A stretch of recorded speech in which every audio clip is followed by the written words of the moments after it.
燃え上がれガンダム。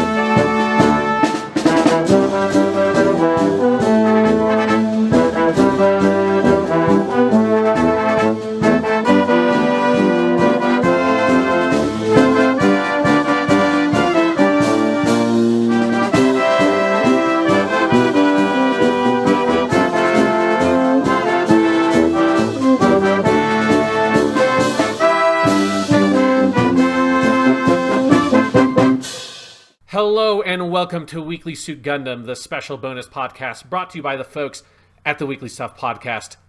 I am Gundam. I'm Jonathan Lack.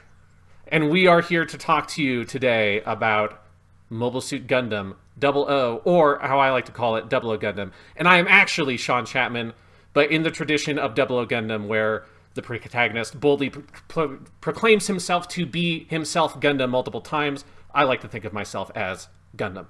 All right. Do I get to be Lockon Stratos? I'm not that cool. I'm not that cool. Yeah, you can aim and fire or whatever he says all the time. Okay. Yeah, so Gundam 00. We are here. We should note at the top that we are breaking up Gundam 00 because it is the first Gundam series to do seasons. And at least having seen the first season, it's a very firm split between them. So we are doing season 1, which is the first 25 episodes today. Next episode, we'll do season 2, and after that, we will do the movie Awakening, or it's Awakening of the Trailblazer. Yes. Not Awakening. That space is very important. It's not an awakening, it's Awakening of the Trailblazer. So we will be on Gundam 00 for a while, and I am perfectly happy about that, Sean, because this show kicks fucking ass to the moon and back. Holy God. It is a great Gundam. It is one of those where I have definitely enjoyed it even more on a second viewing, because it's just phenomenal. It is especially contrasted with See Destiny, which is bad. 00 Gundam is phenomenally good, and in particularly it does right a lot of the stuff, particularly with the politics, that See Destiny just sort of does catastrophically. So it is a great show to transition out of the See Destiny. Yeah, absolutely. So, I didn't know what to expect going in. I had not even looked up what Gundam 00 was about. I went in totally cold to this one, Sean. I think the only thing I knew was that it was directed by Seiji Mizushima, who also directed the original Full Metal Alchemist anime. And several other big things. And the original Full Metal Alchemist anime gets some shit these days because it goes off manga and does its own, second half. But story aside, that is a phenomenally directed anime. I think it's better directed than Brotherhood, the one that actually follows the manga. So I was excited to see that. And then I knew that the voice of Light Yagami was also the voice of Setsuna F. Seiei, our protagonist, who I will always call Setsuna F. Seiei, because you have to say his full name. It's fucking amazing. Yeah, just like he always does. He always just goes in Setsuna F. Seiei. Yes. And it's great. It is very good. And yeah, so I went in cold, and I came out of that. I think this one has a particularly good premiere. Because we've been through a couple of Gundam shows in a row where, Gundam Seed I came to love, but I think it has a pretty messy start, and, you have to get pretty deep in Seed before you see what is special about it. Seed Destiny is a mess top to bottom. But this one it feels like a Tomino start in just how clear-eyed it is. And by the end of the first season, I think Gundam 00, and this is all with the asterisk of I haven't seen the second season yet. So Sean has seen it. I have not. We're restoring the original dynamic of this podcast, where there's stuff you have seen that I have not. And who knows how I will feel about the second season. I suspect I will like it. But through season 1, I think this is easily the best of the non-Tomino TV series.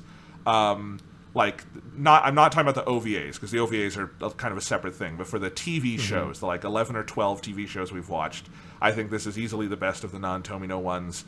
And it particularly puts Seed Destiny and Gundam Wing to shame, but I also think it puts Seed to shame in a bunch of ways in just how fucking unbelievably well directed it is, and how much like you pair that with a good story, and it is like, as much as I like a lot of elements of Seed, it does reveal to me like, yeah, the animation limitations do hold that show back for me a bit, because Gundam 00 just straight up looks like an OVA. It is unbelievably well animated to a degree that like the jump to HD does not explain. Like, there were plenty of other shows in 2007 that did not look this good. I just rewatched Death Note, which is also a 2007 show, same lead voice actor, and that was an SD widescreen show.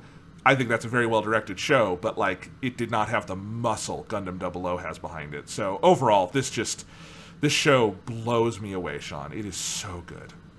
Yeah, it is utterly phenomenal. And it is this thing where it just like, particularly contrasted with Gundam Seed Destiny, I'm like shocked at, and I've always been shocked. I've never been able to, in my head, reconcile the fact that Gundam 00 premieres 2 years after Seed Destiny ends. That makes no sense.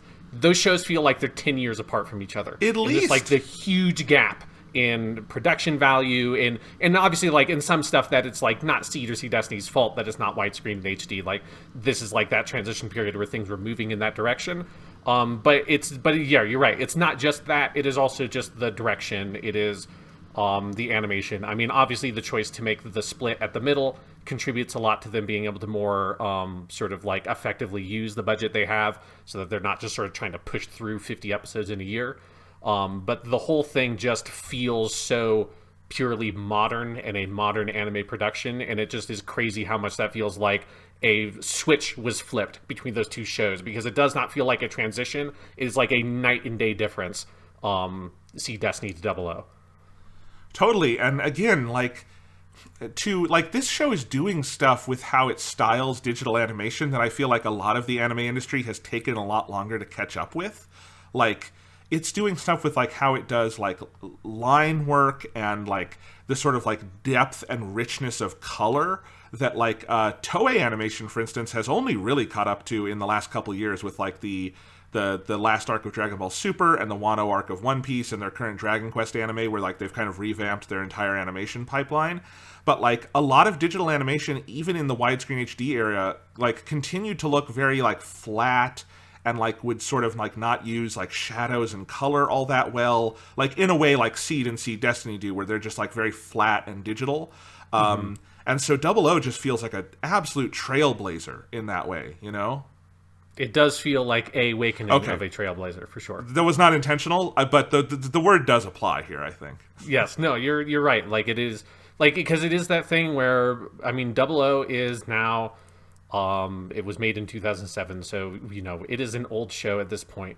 Really, it's like what, 14 years old. Yeah. And so it's kind of crazy to me that outside of like a couple of little things I could nitpick, or this like, and it's not like a criticism, it's just like how style has changed, where it's like more modern anime, digital anime will use more post-production type effects to create a little bit more depth to the imagery and stuff typically, and that's not quite here in 00. But other than like little things like that, it's crazy to me that the show has not really aged in that time in a way that stuff from 2007, lots of stuff has.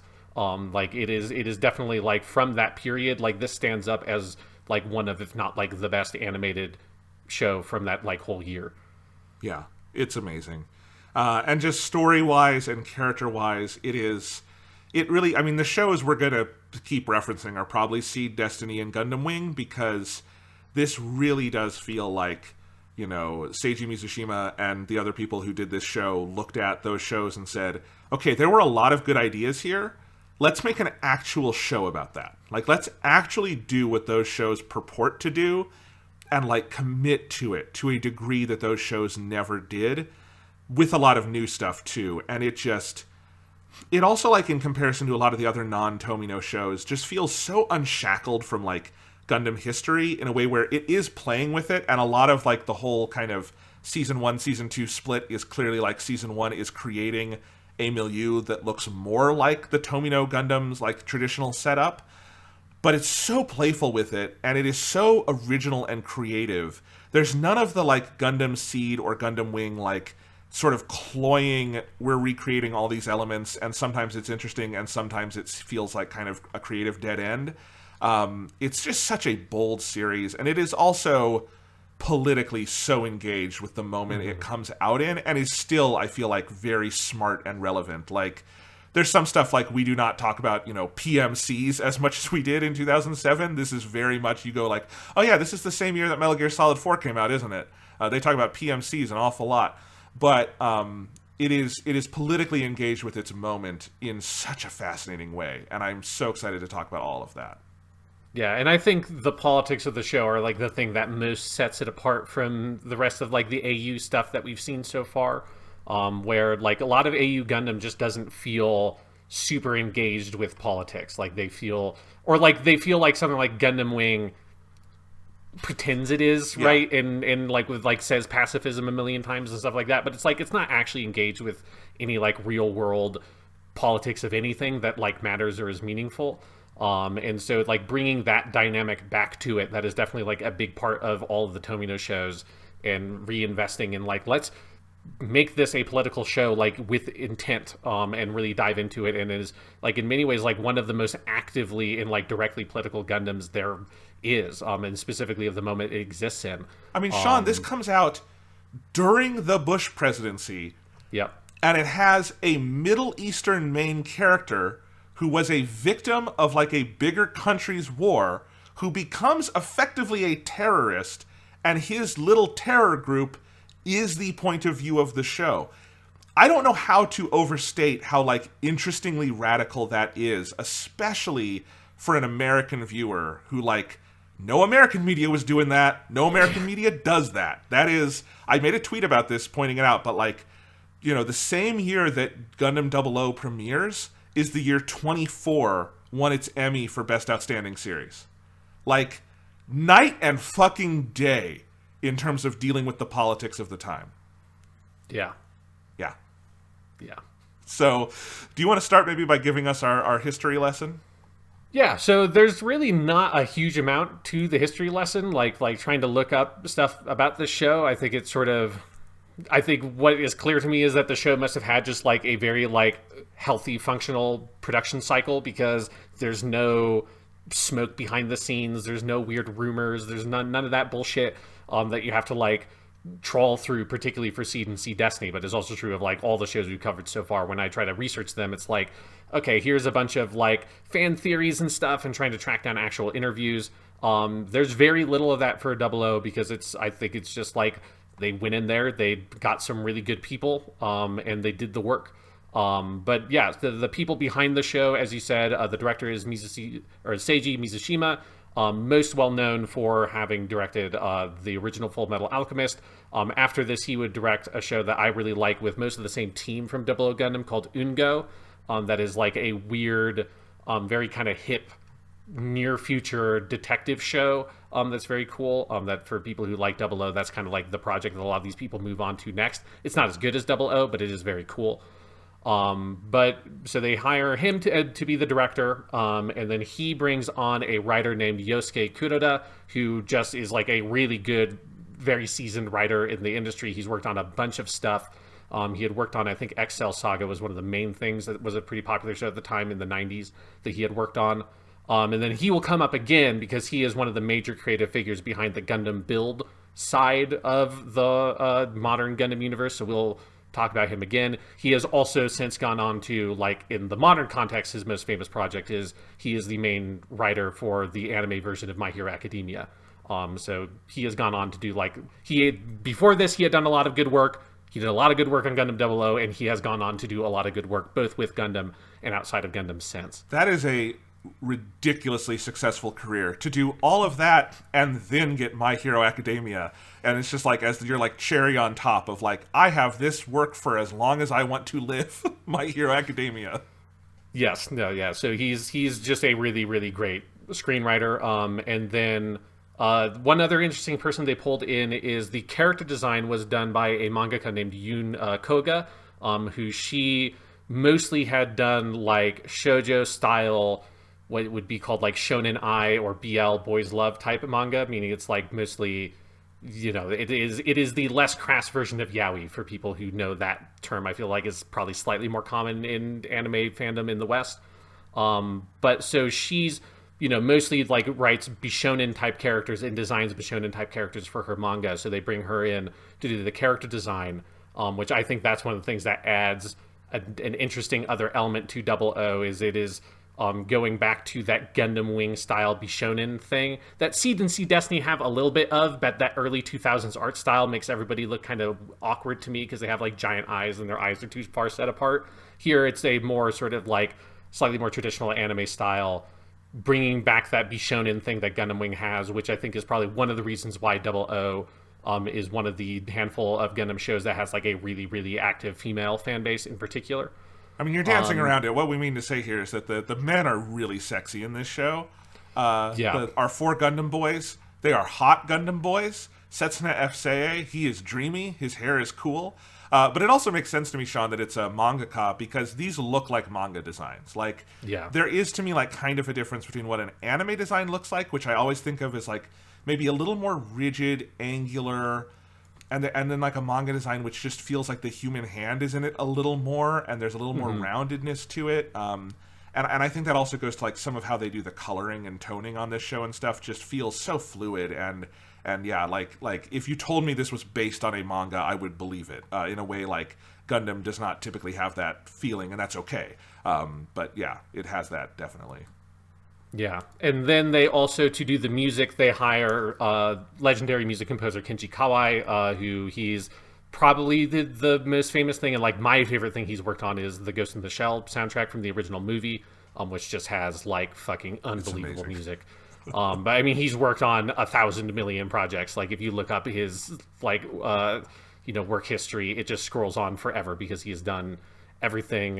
He did another soundtrack he did that I love is the modern Fate Stay Night anime adaptation that has like an incredibly good soundtrack. Seide no Moribito has an incredible soundtrack. Yeah, like if you just look through his thing, he does the music for Mob Psycho 100. If you want something that's more recent that he's done that's very popular, just like fucking great composer. Like I don't think Double O Gundam, I really like the music. I don't think it's like one of his best soundtracks, but it is definitely a very good very, very good Gundam soundtrack. Great Gundam soundtrack. Totally fits like in the Gundam, like every Gundam show has great music. This one keeps that up. And he's definitely like got to be one of the most famous composers to ever work on this series because like every Gundam show has good music, but like this is one of the like, okay, they brought in a heavy hitter like Turn A or G Gundam or something, Yeah.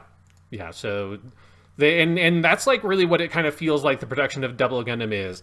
And I'm going to say once again, I will only ever be able to refer to the show as Double O Gundam because it has been Double O Gundam in my head for like 5 years. That's okay. So you will never get me to say Gundam Double O. It's just, it feels gross to me. It's wrong. Double O Gundam. That is what the show should be called. But yeah, they just get these like really great seasoned people. And I think one thing that is important, I think you kind of like identified this from the experience watching the show, Jonathan, is that these people are not Gundam people. They're not even really Sunrise people. So this is one of the first Gundam shows that does not make up its staff predominantly of people that had worked on Gundam previously, either as like a episode director or something like that, or a character designer or something, which has been the typical model for how Gundam goes, is like someone forever ago worked on Mobile Suit Gundam or Victory Gundam or something, and then they get a slightly higher up position on the totem pole for whatever the next Gundam project is. This show, and it's not just the main people, it's a lot of the staff that work on it also are not necessarily from the Gundam side of Sunrise for the key animators and stuff like that. So it is definitely, I think, like a pretty big break in kind of like a breath of fresh air for the franchise in general, just from like the production side of it. And that also some of the people, like specifically the director Mishijima, like has said in interviews that like while he was obviously aware of Gundam and he had seen some Gundam stuff, he was not like a huge Gundam fan. And so like he really kind of brought his own perspective to it, and his whole methodology and his idea was like he knew that like if you're doing a Gundam show, it is a show about war. We're doing a show, they started pre-production on it like sometime in 2005. It airs in 2007. It's like we should make a show about war and what war is now. And so it's a show that is very focused on geopolitics and like the really complex web of what modern geopolitics are in the 21st century and how that intersects with war. And so that's like his approach. And as far as I can tell, and I was kind of surprised by this, I might be wrong, like there might be something out there that I haven't seen that confirms that Gundam Wing was a direct influence, but as far as I can tell, I think the similarities between Double O Gundam and Gundam Wing are mostly a coincidence. I think it's mostly just like they both have a broadly similar concept that they start with of having, let's have a team of Gundam pilots that are part of like a third-party neutral faction that are like effectively terrorists. In Gundam Wing, they don't like put a strong lens on that fact. In Double O, they're like very self-consciously know these people are terrorists. But like I don't think those similarities are things that at the very least the director Misujima would have come up with. So I think it's kind of, I had always assumed that it was a deliberate choice to make a like, let's do an updated version of Gundam Wing, because it kind of feels like the like Double O is to Gundam Wing as Seed is to the original Gundam, and taking a similar premise and going in a different direction with it. But as far as I can tell, that it is actually just a coincidence. Well, and it makes sense because it's a fairly surface level comparison, because Gundam Wing takes that, like, its big innovation is we're going to have 4 Gundam boys, and they're going to be kind of like a lone wolf group.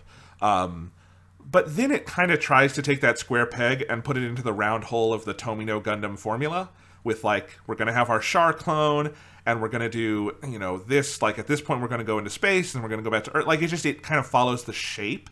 And Gundam 00 is never trying to fit into the shape of Gundam, if that makes sense, you know? Yeah. And I think that's a big reason why it gets to do its own thing. So, yeah. But yeah, like outside of that, like the other notable things that we've already said, is that this is the first show to be Gundam show, TV show, to be widescreen in HD. It's the first one to do the split in the middle, so it is 2 seasons. And then, you know, then eventually they make the movie as well, which is the first time Gundam had done that. And like, this is all stuff where it just feels like they are taking the franchise, and this is where they fully update it to be a 21st century anime. And that's where I think you just feel it top down throughout the show. That it's like, this is an anime made for the 21st century, understanding what the 21st century is, which is like Gundam Seed isn't really, because it's so early, what the 21st century is isn't even really a thing yet. It's like really still just the late 90s. Seed Destiny is just such kind of like a troubled, bumbling production. It doesn't really feel like it knows what it's trying to do, and it's, you know, a hanger on from what Seed did. And so this is really like the first full break from that, where they get to establish this is what Gundam will look like and feel like, and it is a huge influence for where Gundam goes from this point on. Like, I feel like not every Gundam thing after this is necessarily going to have like the same quality of animation of 00, which I think is in some areas like particularly high, but the general aesthetic and style of what Gundams look like and how they fight and things like that in modern digital animation, like 00 is the thing kind of show that really cracks that nut. And lots of stuff like Build Fighters kind of just takes a lot of those aesthetic choices and runs with them because they're very strong here. Awesome. And I am excited to see all of that, having seen Gundam 00. And so if we're going to transition into talking about the show itself, I mean, it's worth saying, first off, let's just like, so again, I've seen season 1, you've obviously seen the whole thing, but this is sort of like how we did, you know, the original Mobile Suit Gundam back in the day, where I have not seen what comes next. But it is amazing to me what a great self-contained entity season 1 is. Like, I am excited to see season 2, and I finished watching season 1 about a week and a half ago, and like, if you had been able to podcast last week, I would have been totally happy to start season 2 right away, because I want to see what happens. But it also, like, if something horrible had happened and like they never got to make their second season, this is still like a really strong self-contained entity that gives you like closure in the places you want for a season. And I am amazed by that. And that, like, this is, again, the first time they've done this. This is also, like, early in the lifespan of anime in general, just starting to do season splits, right? So, so it's really cool how much they mastered that, because this is what I think is missing from even Seed, which I really do like Seed, and particularly that second half of Seed. But this is something that is missing from that show, is way missing from Destiny and Wing and some of the other non-Tomino ones, is just the sheer absolute clarity and confidence that Gundam 00 has, where like every episode moves like a beast.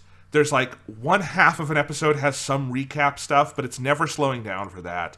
It knows what it is out the gate. It executes on it. There's no point in these 25 episodes where I go, okay, they're kind of killing for time, or this is a narrative cul-de-sac, or there's just an intentionality and a clarity and a sheer confidence and force of will that goes from frame one of the premiere to the to be continued screen of the season finale that is kind of awe-inspiring to me. And like, immediately I'm like, yes, Gundam should do these season splits more. This is fucking great. Every anime, do 25 episode chunks. This is perfect.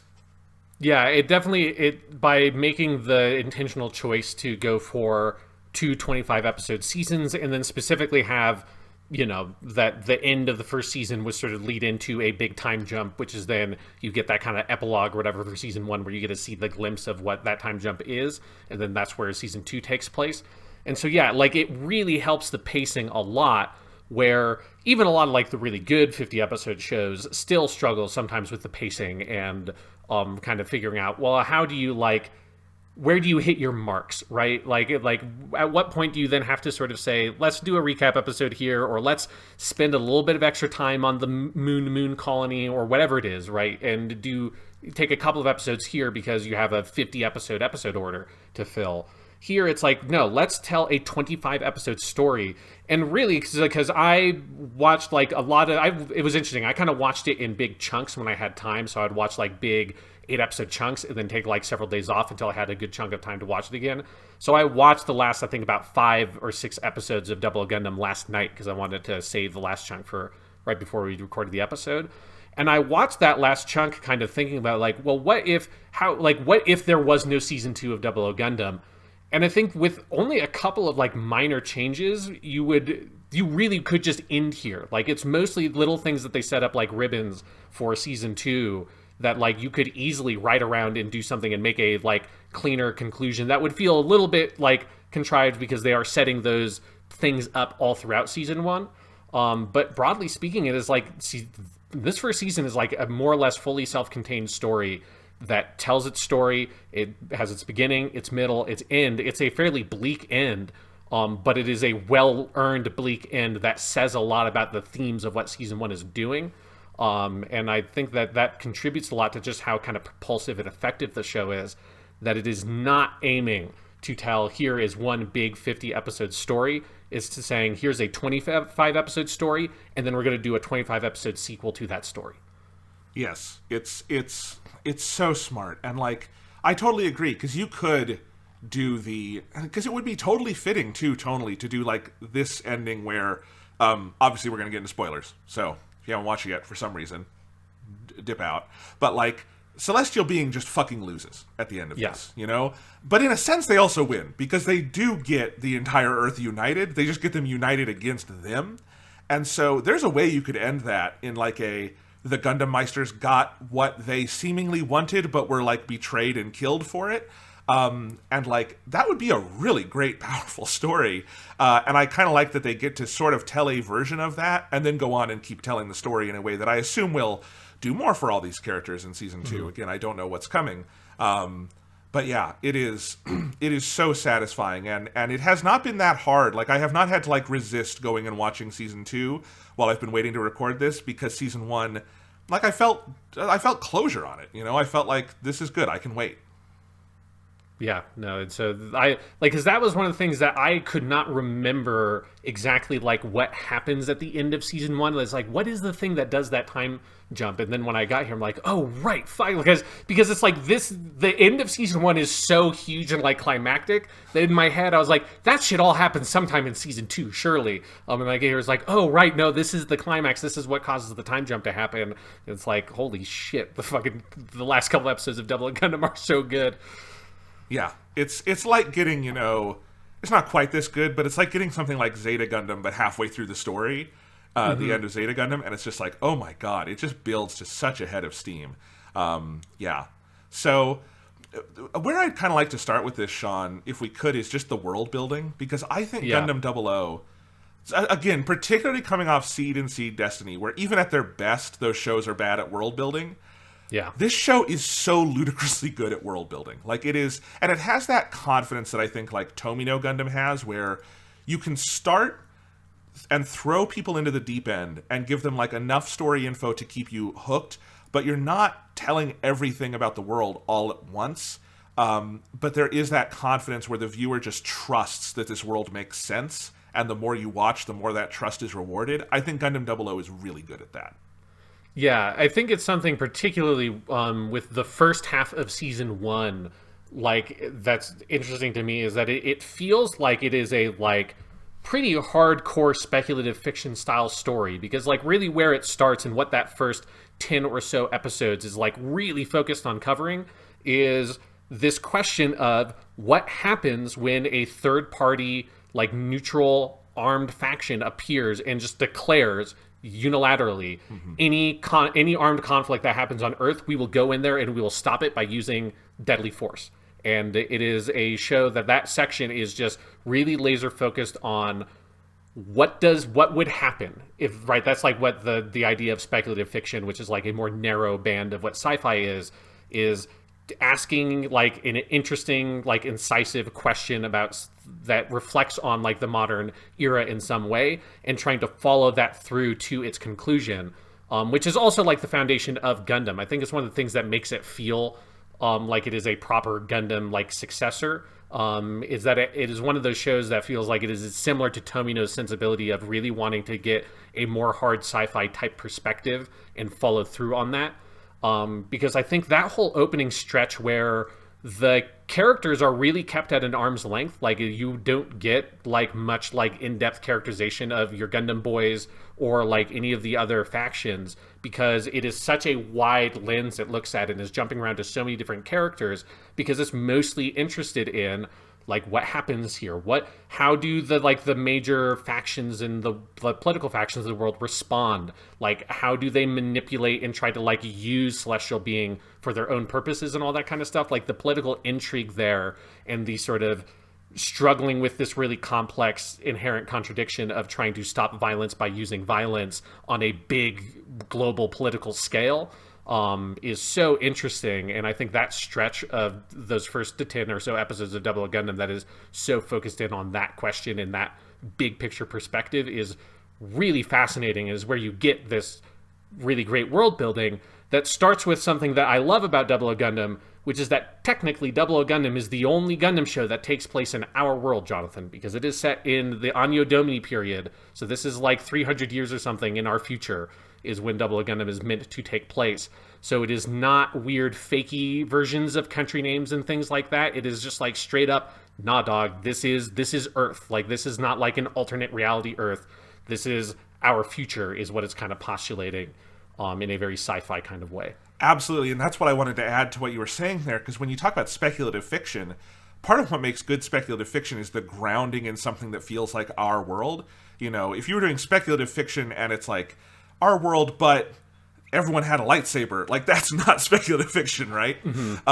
This though is like, it's the Gundam show where you can connect the dots from right now to where this show starts the easiest, you know, because it clearly lays it out. It says we ran out of oil, we had to do solar power, the overall areas of the world kind of united, and those groupings make total sense. There's basically the EU, it's like an expanded EU. There's a Russia sphere, Russia-China sphere, and then there is a America sphere. And like, yeah, that's probably what would happen if we were to like break into groups like that. And then like we build these space elevators, and this is not a show with colonies. Like there's a little something about that like in the future, but like this is not a space colony show. This is people live on Earth and then they go work in space, but in space like in low orbit. And so it is all like very grounded, realistic. This is sort of how the world has adapted. And like even the mobile suit technology, like the whole idea of the Gundams in this, and like my working theory for a while was these Gundams must have come from the future or something, is like these Gundams are like, it's almost like Turn A. It's like these are crazy technology that the current world does not have. The normal mobile suits in the series like seem to me like they're very influenced by Vodams, and some of that's like that side of Sunrise where they're like very boots on the ground. kinds of mechs, and like the pilots have to wear these big bulky helmets and like oxygen masks and stuff like that. And so that's where you start. And so the politics and like the grounding of the world feels very recognizable. It feels like, okay, this is a plausible future. It's a fairly optimistic future, to be honest, because like we got our shit together and built all the solar panels, but like it is a plausible like technological future. And then we insert this thing of like, and then what if this group with insane powerful tech came in and declared the end of war, you know? And that's what makes it such powerful speculative fiction. Because I agree, the masterstroke of Double O is what it lays down in episode 1, which is what if this group came in and said, like in an ideologically coherent way, you are not fighting anymore, or we will kill you. War is declared, and then it follows from that and does such a good job on the follow-through. Yeah, it is basically what if Kita, particularly Seed Destiny Kita, like had the balls to do what like it feels like he wants to do, but like he has to be like, like what if we just kind of felt it out? And it's like, no, dude, we're gonna get this crazy like old German motherfucker on a TV screen, and he's just gonna say, we're celestial being. If you do something, we're gonna kill you, and like that's it. Like, stop having war or you die. Thank you. Good day. I love it. I love it because, like you know, you said it does not seem like Seiji Mizushima and everyone was like watching a shit ton of Gundam and taking notes and like stuff. But it feels like that. It feels like they watched Gundam Wing and had the same frustrations you and I had of like, this show doesn't understand pacifism, and it doesn't like present that in an actually politically like viable, interesting way. It's like its version of pacifism is roll over and take over our country, I guess, and then we'll all die.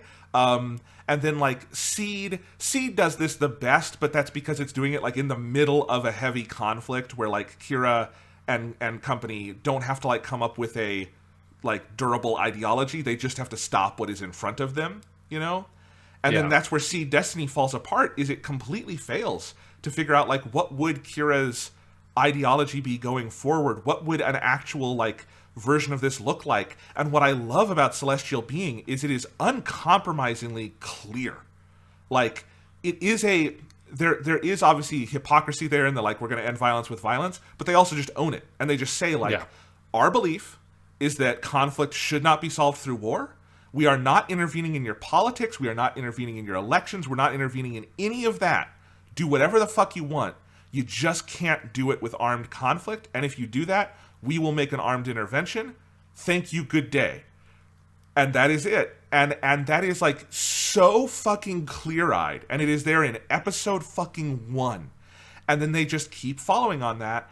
And as you go, you also see how all the Gundam Meisters come to believe that, because they are all victims of war who, I think that's a quite natural and obvious belief, that if you are someone like Setsuna who lived through a Middle Eastern conflict where big powers who have nothing to do with you were using you for fucking war games, you might just say, yeah, the villain here is armed conflict. I want to get rid of it. I don't really care about the larger politics of these things.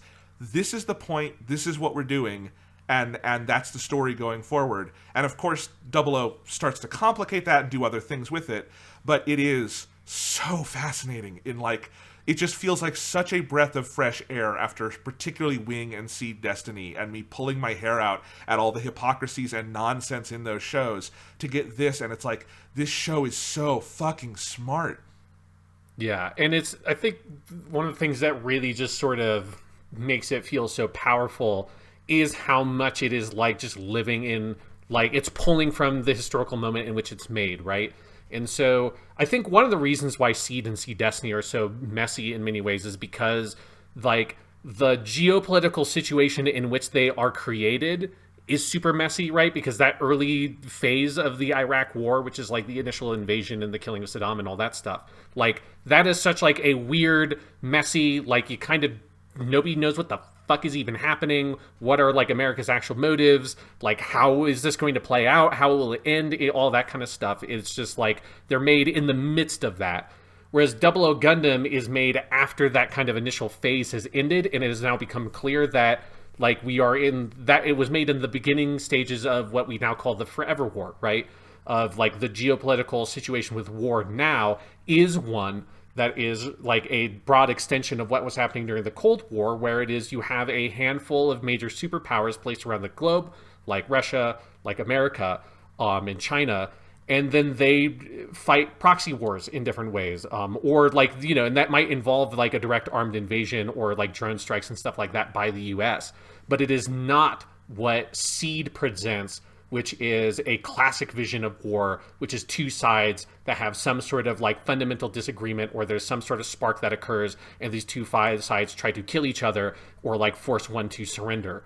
And that's just not what war is anymore. Like, right, we are in this weird period of forever war with small armed conflicts around the globe. Most of the armed conflicts, or like really all armed conflicts that happen, are interconnected in some way through the web of politics and the military-industrial complex by those different superpowers that benefit in different ways. And that is the worldview that Double O Gundam like directly gives you at the very beginning. And it clarifies it by kind of simplifying it into, here are our three major blocks of power. You have the advanced European Union, you have the United States, and you have the Chinese-Russian alliance. Or I think they're called the Human Reform League. And then you have everywhere that is not those places are subject to these repeated different kinds of armed conflicts that then are in some ways motivated by, and you see and you get different lines of dialogue all the time about like this country lending aid or like weapons and things like that to different sides in these different conflicts all around the planet in areas like the Middle East that suffer from these major superpowers benefiting off of these like political gains they get by stoking those kinds of conflicts. And that's also where all the PMCs come in as well for like the profit. And so that vision of geopolitics is one so like relevant, not just to 2007, but also obviously still today. It's called the Forever War for a reason, because it is still happening. But it is like has this very clear vision of that global situation. It has a clear idea about what that is and then how to explore it in a way that like just blows all those other shows out of the water. Like it is so much more clear-eyed about it than certainly Gundam Wing or Seed and Seed Destiny, that are just like so muddled in what they're trying to say about like the Iraq War and stuff like that. If you try to apply that lens too directly, it kind of falls apart.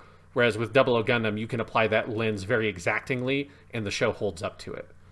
Yeah, because most Gundam up to this point is inflected much more by the World Wars than even the Cold War. Like there a lot of Gundam is made during the Cold War, but is not, I think, particularly Cold War inflected. Like Zeta Gundam to a degree, but even then, like, you know, Yoshiyuki Tomino makes Mobile Suit Gundam as a reaction to Pacific War stuff, like in World War II.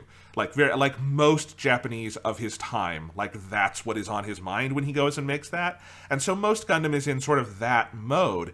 And sometimes it's like a World War II where the lines are really clear, and sometimes it's a World War I where the lines are less clear, but it is like mass death, giant armies, big, strong, clear dividing lines.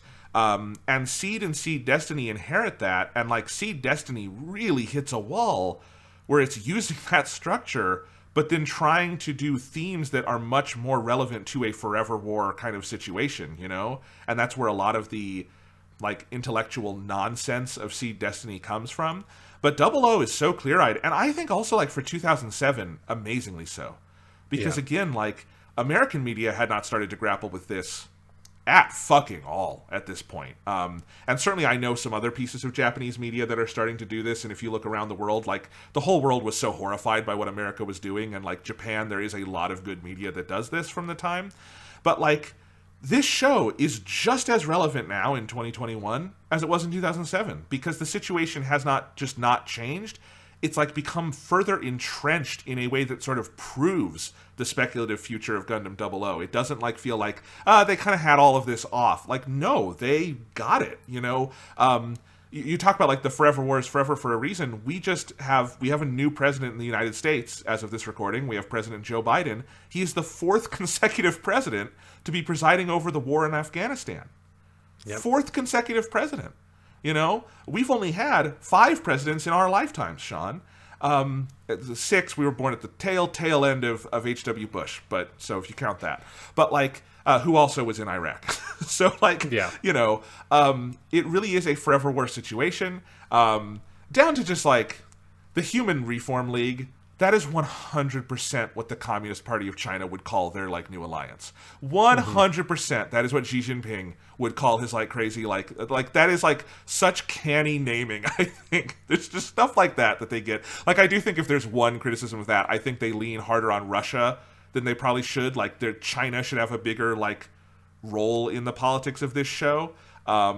But China's ascension has been so fast. That's one of those ones where I can see where maybe in 2007 you don't have quite the same view on everything. But man, it is so wickedly smart. Yeah, and one place that, and you intimated this earlier, that I think is so critical to making all of this work is the choice to have the main Gundam boy, Setsuna Seye, aka Soran, be from the Middle East, yes. Right? And so obviously, like, the people making the show are all Japanese people, as I said, you know, when it went through that list of the major figures making the show. But the, like, good faith, like, gesture of saying, let's make the person at the center of the show someone who actually is from a place of the world and from a culture that is directly affected by war in that way, and not make it a, you know, I mean, it would never have been a Jack Bauer, but not make it a Jack Bauer, or not make it an Amuro, right? Or like most of the Gundam boys in the history of Gundam are broadly like audience insert type characters, right? They're like weird, sort of awkward teenagers that are broadly coded as being vaguely Japanese. Like Amuro is more specifically Japanese, like Camille is French. I don't know what the fuck Camille Bidon's ethnicity is supposed to be, you know. But they are meant to be sort of easy for the target demographic to identify themselves as. And so they come from generally fairly peaceful backgrounds and then get thrown into war. And that's not Setsuna's life, right? Setsuna's life is, he was a child. He was indoctrinated basically by a PMC that was using children as child soldiers, and was so heavily indoctrinated that he kills his own parents. And then everything goes to shit. His side loses the war. He somehow miraculously survives because of the Gundam showing up. And then that sets him on the path he's on, to become a Gundam Meister, or to become a Gundam himself as he wants to be.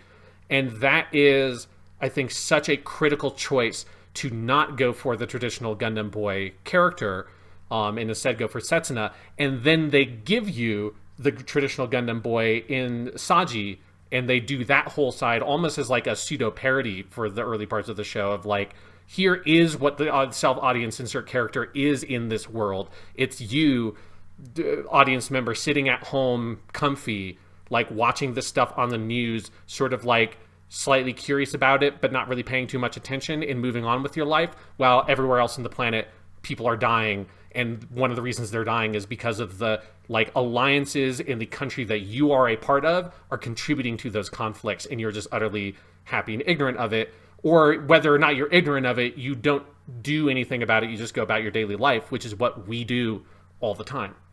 Saji and Louise, low-key, are the most brilliant thing in this show.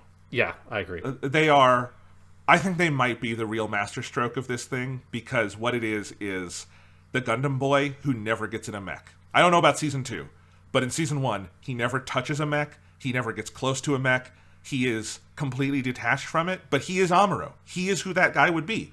And it's like, if Amuro grew up more privileged than he was already privileged, but then, you know, Char came along. But if that never happened, and he just kept living his life as sort of a kind of awkward teenager, and he was maybe a little better at like being friends with Frau Bo, because Saji is much nicer to Louise than Amuro is to Frau Bo. And like, if they just lived their lives, and I love how long this season holds from dropping the needle on them. Like, you know they're gonna be brought in somehow, but like, it keeps it at an arm's length in a way that like, it really does become this like gentle satire going on the sides that is utterly fucking brilliant in where it chooses to position the audience surrogate. Like, it tells you like, your POV is basically this guy who's never in the mech and is watching it all on TV from home, and then it makes the audience question their own positionality on these things, and it is just wickedly fucking smart. Yeah, and that whole like I mean, it is the majority of season 1 is just like Saji is utterly removed from all of that stuff. Like he like catches random reports of it on the TV and stuff like that. It's just like, what the fuck are these Gundams? Like, what is happening? What is going on? And then something else happens. Louise says something and he kind of forgets about it and goes on with his life. And I love all those sections where it's like celestial being goes and is like in the midst of an armed intervention and fucking like people are dying and getting blown up and shit. And then it will just cut to this ridiculous like romantic comedy scene where Louise's mom has shown up and now Louise's mom has a crush on Saji and there's like this really goofy music playing. And then it cuts back to celestial being like fucking killing people. And I think that like the dark humor of that, like it is really powerful and very effective at sort of like centering the political perspective of the show, of like always reminding you that this is what it is. This is what war is now, right? Is that most of the people that are a part of the countries, like in many ways most responsible for the war, are utterly detached and removed from it, don't have any idea that's really going on or like really care that much. And it's like part of the fundamental problem and why celestial being needs to exist, is to shove that into people's faces and say, this is what is happening. Like, the United States is doing this shit. And one thing I do love about the world building of Double O Gundam is that Japan has been effectively annexed by the US. It is part of the US Union. And it is not, it is a complete about face from the like kind of uncomfortable way that the Orb Union is portrayed as this like Japan insert in See Destiny as this like very noble kind of thing. And then here it's just like, no, like eventually Japan's alliance with the US means that they are just like completely part of the United States. And of like, course I don't know if they're, of course, I don't know if they're literally like State 55 or something, but like them just going and saying that, it's like, like this is like a strong perspective on like what feels like a very strong big picture perspective on what like this extended future would look like. Yeah, and of course that's what would happen. Like, we would also get Korea. Like, it's just like, those are, we wrote their fucking constitutions. Like, of course that's how it's going to go. This is so true to the history. And yeah, like, again, going back to like Tomino's original Gundam, that is made from a life understanding where no Japanese person was untouched by World War II.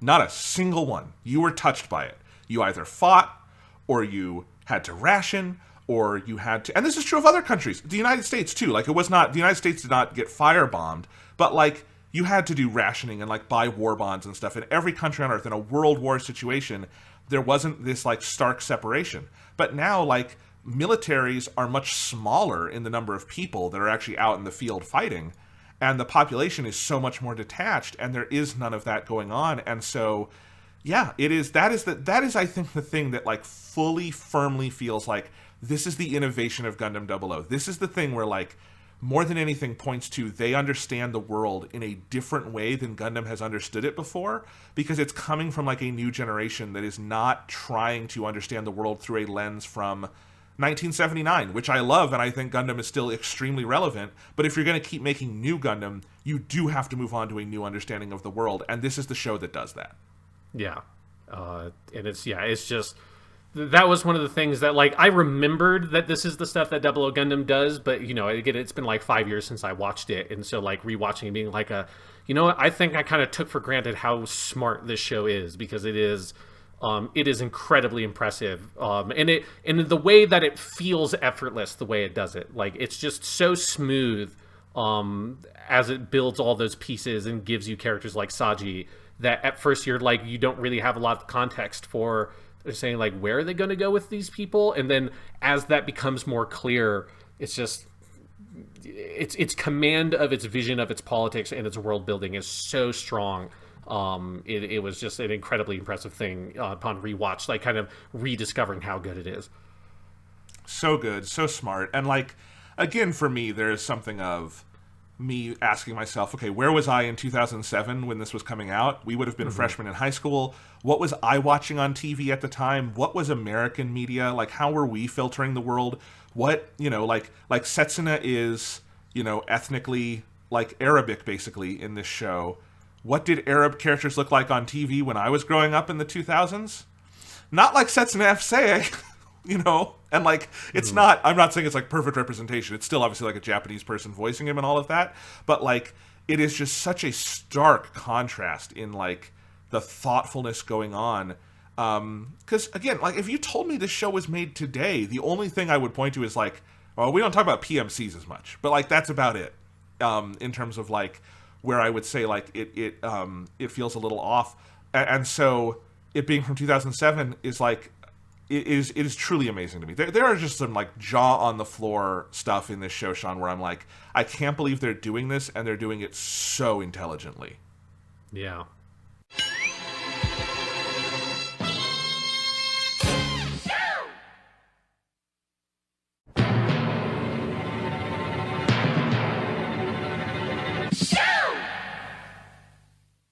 So where do you want to go next with Double O Gundam? God, there's so many ways we could go. I mean, I'm glad we like started with kind of the broad world building stuff, because I think there's so much good there.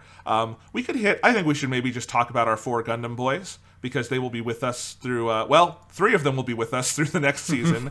And then also talk about their utterly kick-ass mobile suits, because the other thing about Gundam 00 that is great is that we get new mobile suits again. After Seed and Seed Destiny are mostly recycled, and the new stuff in those shows I don't think is very good, Gundam 00 is phenomenal. These are the best mobile suits since Turn A Gundam, and I think it's one of the strongest overall sets in all of Gundam. It's a really strong set of designs, and they are just so good. And then that main cast, just like, again, it's in comparison to Gundam Wing, I don't love any of the Gundam Wing characters particularly, but I also like hate a couple of them. Gundam 00, they're all great characters. They just 4 for 4. They did it. It's great. Yeah. So we have our main boy we've talked a lot about with Setsuna FCA, but you got to give a shout out to voice actor Miyano Mamoru, who is the main voice. He's the voice for Setsuna. Good. And this is where like one of the other things that makes 00 feel like this is like the modern era of anime with Gundam, is that like the voice cast is very much a like series of either like up and comers from this period or people who had just recently been kind of well established. And so it's a lot of the cast is pulled from a more modern generation of voice actors than Seed and Seed Destiny, and then obviously the shows from the 90s. And so Miyano, his like big thing he had just done was Death Note, and so like Death Note had basically just finished, and he's light in Death Note. But I mean, he had been in a lot of stuff. He continues to be in fucking everything. Like one show that I don't know, like I'm not like head over heels in love with the show itself, but his performance in it is like the best thing I've ever heard him in. Is Bungo Stray Dogs, where he plays a character named Osamu Dazai, and that show is kind of okay, but his performance is fucking unbelievably good. He's also Ryuji in Persona 5. So, like, I remember specifically talking about him on the Persona 5 podcast, because that show uses him, or that game uses him in an interesting way, because he's kind of cast slightly against type as a sort of Yankee type character, or like delinquent type character. But yeah, as your main pick for your like protagonist in 2007, like there's really nobody better you could have possibly gotten, and he just like gives an absolutely killer performance. He's so good, and this is completely coincidental. I did not know he was in Gundam 00 when I did this, but I did rewatch Death Note recently, because I had not seen it in a number of years, and it had been on my mind, so I rewatched that series, and he is utterly phenomenal in Death Note. I mean, Death Note has a great voice cast. I love everyone in that show, but like Kape Yamaguchi as L is just one of the best castings of all time. But Miyano as Light is such a stupidly good performance, because he has like a level of vocal control and range where he can go tiny, quiet, soft, precise, every syllable like precisely considered and manipulated, to utterly out of control, lunatic, losing my mind, I'm gonna kill you all, Light Yagami. And that range is on display in that show, and it is chilling. It is a chilling performance. And I think it's funny, like, Setsuna is such a different character, and yet a lot of those qualities still come into play. Because this is a guy who is very controlled. In the first, like, half of the season, has very few lines. And so, like, every word matters. But then there are also moments where he loses it, and he has a scream in episode 23, when Lockon dies, that is so good The dub keeps it. I went and checked this because someone told me this on Really? Twitter, and I didn't know this. But the dub, Brad Swaley voices him. I guess Brad Swaley always does Miyano because he also does Light in Death Note. But Brad Swaley is Setsuna. But when you get to that scream, they just leave in the original Miyano scream because they're like, we're not topping that. It's perfect.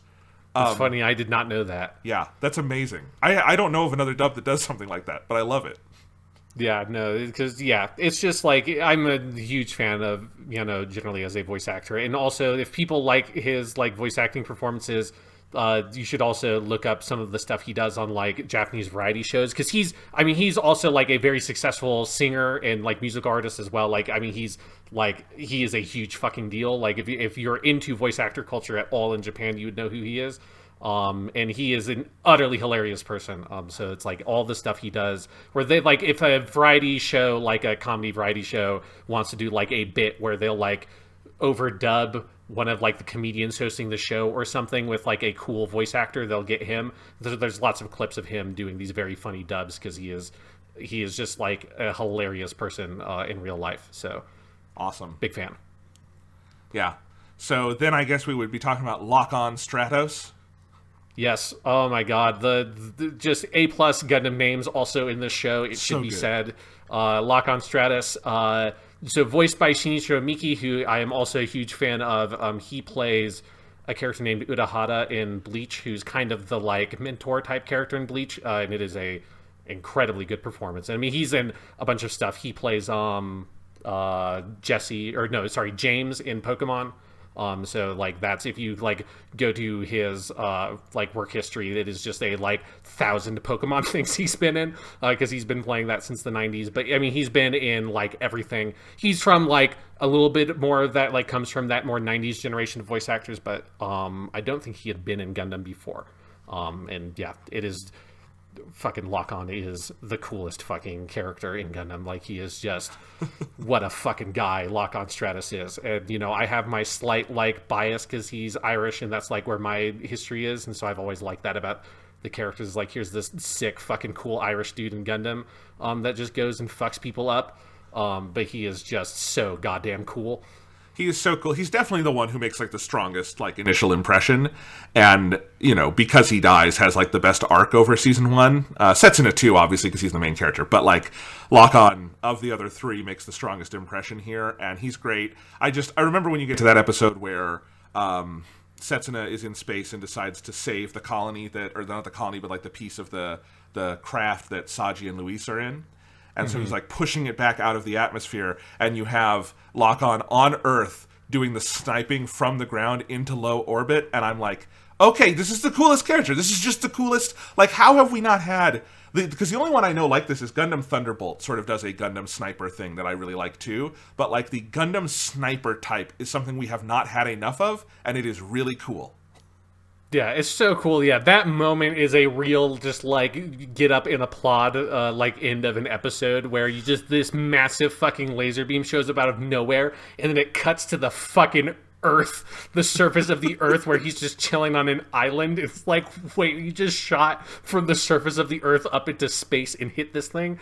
Oh my God, yeah. Lockon Stratos is fucking so cool, and he is like, in some ways he almost feels like he is kind of the main Gundam boy of season 1, because like he's sort of like the leader of the team, and he's the one that kind of brings them all together, which is of course why he has to die at the end of the season. But like, yeah, that like he gets so much kind of focus in development, and it's just such a compelling, cool character. He also has a Haro, and his Haro is really cool, and this is the best use of Haro I think since Victory Gundam, because it's the most like in the story use of Haro, and I really like it. I found the Haro use in the Siege shows pretty cloying and obnoxious. I like super rude Haro in Gundam Seed. I find him very funny. He's funny, but it's just like there's all the ones that are always like jumping around with the princess character, and I was a little like, it was fine, but whatever. But I really like Haro in this, and I love just like giving him a relationship the same way Victory does, with giving Haro a relationship with Uso, the same way the original Gundam did, giving him a relationship with Amuro. You've got to give Haro a relationship to someone, and I really like that they do that here with Lockon and Haro, leading to the saddest Haro moment of all time. But we will talk about that later. Yeah. Yeah. instead of in contrast to Victory Gundam, where we got the most badass Haro moment of all time, where Haro pilots a mobile suit and kills motherfuckers before getting fried. So anyway, yeah, Lockon Stratos, A+, great name. Another great name, Alleluia Haptism. Yeah, what Alleluia drugs Haptism, were they on? And his like crazy other personality, Hallelujah Haptism. Yes. It is like an all-time great Gundam name for sure. I just love, Sean, we've spent an hour talking, this show is so smart, it gets geopolitics, it's so great. Oh, and also it has a character named Alleluia, whose evil alter ego is named Hallelujah. Yes, this is why we love anime, Sean. Yeah, he has got like one of the more interesting arcs because he's got the episode that's named after him, episode 11, Alleluia, where you get his whole backstory of being a super soldier, and he goes and he just fucking destroys the entire facility, just like filled with other children like him that are being experimented on. That is a real gut punch of an episode. It's that's this is what we're gonna say about all these characters, but it's a great fucking character. Great fucking character, and I really think that episode 11, when he goes and destroys that facility, is where you go, oh, okay, Double O Gundam has ice in its veins. Like, it is ready to follow through on what it's doing, and like this is not Seed Destiny. This is not everybody escapes from their mobile suit intact after a thermonuclear explosion. This is every time Celestial Being goes out and blows up mobile suits, you are going to be made painfully aware that people are dying. Like, this is where you have like pilots yelling out the names of their friends. You cut into the cockpit and seeing the like beam go through them. And then you have Alleluia just kill a bunch of kids for reasons that, like, and one of the things about that episode is you can't walk away and say he was entirely wrong. Like, it is like how he arrives at that decision and like the pain he goes through. It's really compelling stuff, and it is really smart. Yeah, and so he's voiced by Hiroyuki Yoshino, who I haven't seen a lot of like the big stuff that he's in. Like, he's in a bunch of like sports anime. So he's like in like Prince of Tennis and Yoimichi Pedal, and I think he's in Haikyuu, the volleyball one. So he's like, I think he's kind of typecast as like a sports dude, which I think kind of makes sense with particularly his Hallelujah voice. But yeah, it's a great performance, and I think the differentiation in the voice between Alleluia and Hallelujah is really good, and I love the stuff in the last couple of episodes where like the personalities get mixed. He's just like, it is a very kind of like frantic thing they're asking him to do with that performance, of kind of playing two characters simultaneously, and he just like really knocks it out of the park. To the point where early on I was like, are these the same voice? And then he starts mixing them, and you're like, okay, this is a very dynamic performance. This is doing some really cool stuff. So yeah, absolutely. And then that leaves our fourth Gundam boy, the sexy glasses boy. Because just to reiterate, all these boys are sexy. Yes. And if you don't realize that, then you just need to watch the second ending animation where they put them all on a beach in Lockon Stratos is giving fucking Setsuna a haircut on the beach. And it's like, yeah, no, they're really leading into the sexy Gundam boys. I just love, there's so much fan service in anime towards women. I do love that Gundam gives us a fan service closing that is entirely, these boys are hot and let's have them hang out on a beach. It's great. Yeah, it's just basically like a fucking Backstreet Boys music video. Yes. It's just very good. But yeah, our fourth Gundam boy is Tieria Arde, who is voiced by one of my favorite voice actors, Hiroshi Kamiya, who he fucking does everything. He's in Attack on Titan. He plays Levi in Attack on Titan. He's like a big fan favorite character.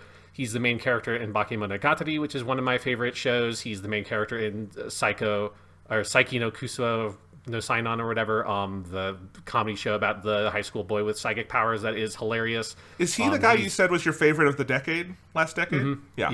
Yeah, because he plays the main character in like 5 or 6 of the best shows that came out in the past 10 years. So he's just an incredibly good voice actor. This is he had been like around at this point, but this is definitely like in the earlier side of his career. This is around the time that Bakemonogatari starts up. So yeah, like he's I just love. He's just such a good actor. And I think Tieria is interesting because he's definitely the one I think you take the longest to warm up to in this series. Like, he is sort of roughly in the same like archetype as what's his name in Gundam Wing, the like martial arts kind of guy. Wu Fei. Wu Fei, yeah. he's sort of like in that archetype, and Wu Fei never turns into anything on Gundam Wing, so I was a little worried at first. Because he's very standoffish, he's very mysterious, he has this like relationship to Veda, which we don't know what that is at the beginning of this show, and then I think he really crept up on me, and by the end I really loved him, and I think they do a really good job sort of fleshing him out over the season and showing this vulnerability, and it helps that he has one of the best mobile suits of all fucking time. God, the moment in that episode, at the end of that episode, where the Gundam Virtue turns into Nadale is just like so fucking good. Like that, the Nadale design is just fucking. It's so. I love anytime you do something weird with Gundams, right? Like one of my favorite Gundams is the Endless Waltz Wing Zero with the angel wings, and so just giving your Gundam fucking like this big, long, flowing locks of hair. It's like fuck yeah, that's fucking sick. And I like both. The Gundam Virtue is one of the coolest, and then the Nadale inside of it is even cooler. And I think that moment, Sean, when they did that, I think I stood up. Like I think I got out of my seat. I was so excited. Like, oh my fucking god. I don't remember the last time like a mobile suit reveal got me that fucking pumped. But it is just that good. It is upper tier mobile suit designs, both sides of it. The big, like, bulky one I love, but then the Nadale, holy crap. But yes, talking more about Tieria, he's a great character. Yeah. What were you going to say about him? Sorry. It's interesting because he is, he is definitely, like, the most mysterious of them, and they, especially in this way of, like, I don't even know how to talk about the character because they haven't technically said a lot about him, like, really. Like, because you get a lot of intimation at the end of the show that's like, oh, there's something weird about him. Like, he's not normal. I mean, none of them are normal, but he's definitely, like, abnormal more than the other characters. So he's definitely one that you get a lot more of some of that stuff in season 2. But I love his journey from being this, like, very hard-ass, like, he's going around declaring whether or not people are worthy or not worthy of being Gundam Meisters, and he typically finds them not to be particularly worthy of being a Gundam Meister. And then that to being at, like, the end of the show where he openly weeps at the death of Lockon. It is one of, like, the biggest character arcs any of the Gundam boys have. And it reveals something that I think is a general approach to character development in Double O that I really like. And it's a little bit of a Tomino kind of thing of where it keeps you at arm's length from the characters, generally speaking. And so it's not, you don't get a lot of, like, internal monologues or anything that give you a lot of direct insight into what characters are thinking or feeling. The most I think you get is Setsuna has that dream in, like, episode 24 or so where he's like, am I dreaming about, like, wanting to quit? Like, what the fuck was that? And it's kind of a striking moment because you just don't have a lot of that in Gundam 00 where you get people's personal, like, kind of perspective or insight or subconscious showing up. And so that process by which they are kind of at arm's length, and then you get these little glimpses into, like, oh, like, Tieria's, like, he has this perspective that's very childish on the world, and, like, that's why he is the way he is, right? Like, on the outside he seems very intelligent and adult because they made him the glasses boy, but actually his like, life experience is very limited, and so, like, he doesn't have, like, connections to any of these other people, and so, like, seeing him build those connections and how, like, meaningful his relationship actually is with the other Gundam Meisters, I think is very effective. Absolutely. Yeah. He's definitely the one that, like, coming out of season 1, I was the most excited to see where they'd take him in season 2 because, like, and the other ones, obviously, they tee up some really interesting stuff with Alleluia and Setsuna, but we know the least still about Tieria, so I am very excited to see where they go with him. Yeah. Yeah. And I know you are keeping your mouth shut. Yeah. I can tell. Let's talk about their mobile suits for a second. We talked about the Virtue. The Virtue rocks. I love it. It's big and white and bulky and just a really, really well-done version of that. But all of them are cool. I mean, you've got the Exia Setsuna's is obviously just like A-plus grade Gundam. It is such a cool mobile suit. I love how mobile it is, for lack of a better term. Like, it is a suit that, like, is thin and sleek, and it just moves. There is that animation in the first theme song where it does that, like, double flip with the knives towards the screen that I just think about all the time because it's such a great piece of animation. But, like, the Exia, like, being so reliant on, like, knives and swords and stuff, I love it. It's such a cool Gundam. And yeah, again, coming after, like, Seed and Seed Destiny, where I could give less of a shit about any of the Gundams on that show. Like, this one is so cool. Yeah, and it highlights something of, going back to the Gundam Wing comparison, like the Gundams in Gundam Wing are great. Like, Gundam Wing has fantastic mobile suit designs. But I think one thing they don't necessarily communicate is these, like, squad type thing, and partially because Gundam Wing, they're not like really a squad, but it sort of feels like if you're having a group of main Gundam boys, you want there to be like they kind of like fit into distinct roles, and that's one thing I really like about the main 4 Gundams in Double O, at least certainly for season 1, where they all like feel very specialized, right? You don't have the one that is like, this is the Gundam, right? The Gundam Exia is like technically the main Gundam of season 1 because it's the main Gundam boys Gundam, and it's the one that looks most, it has the most of the original Gundam color scheme because it's got the blue and the white. But it is not just an all-purpose mobile suit. It is this very sleek, fast, like get up and just get in your face and stab you type mobile suit. And I like that is true of all of them, that they all feel like they fit very specifically into a defined role. And so it informs their design, and it makes all of them feel very unique. And they all stand out, and none of them come across as like a generic, this is just a Gundam type Gundam. That has been a lot of what we've gotten for a lot of AU Gundam is, here's a thing that it's just kind of another Gundam that looks slightly different. Yes, absolutely. And I love that about it too. And I love all the, because you're right, they all do it. So you have the Exia is like this super fast like intervention kind of Gundam. You have what is Lockon's called? The Dynamis. The Dynamis, which is the sniper one, and then you have the I'm sorry, I'm forgetting their names. What's Curios? Is Alleluia's. Yeah, and Curios is the flight one. So like they all have this clear purpose. I also think they do a better job of theming them to the character, where the Gundams feel like an extension of the person in a way that's really well done, and I think really helps with a show like this. Yeah, but man, the Exia is great. I love how it uses the color scheme too. I think sometimes the like blue and white original Gundam color scheme can be a little like boring or dull if you kind of don't really like lean into it in an interesting way. The Exia does a great job with that. But yeah, so then we have like the Dynamis, which is Lock-Ons, and that one looks really cool in action. That one has so many good crouching animations because it is a sniper one.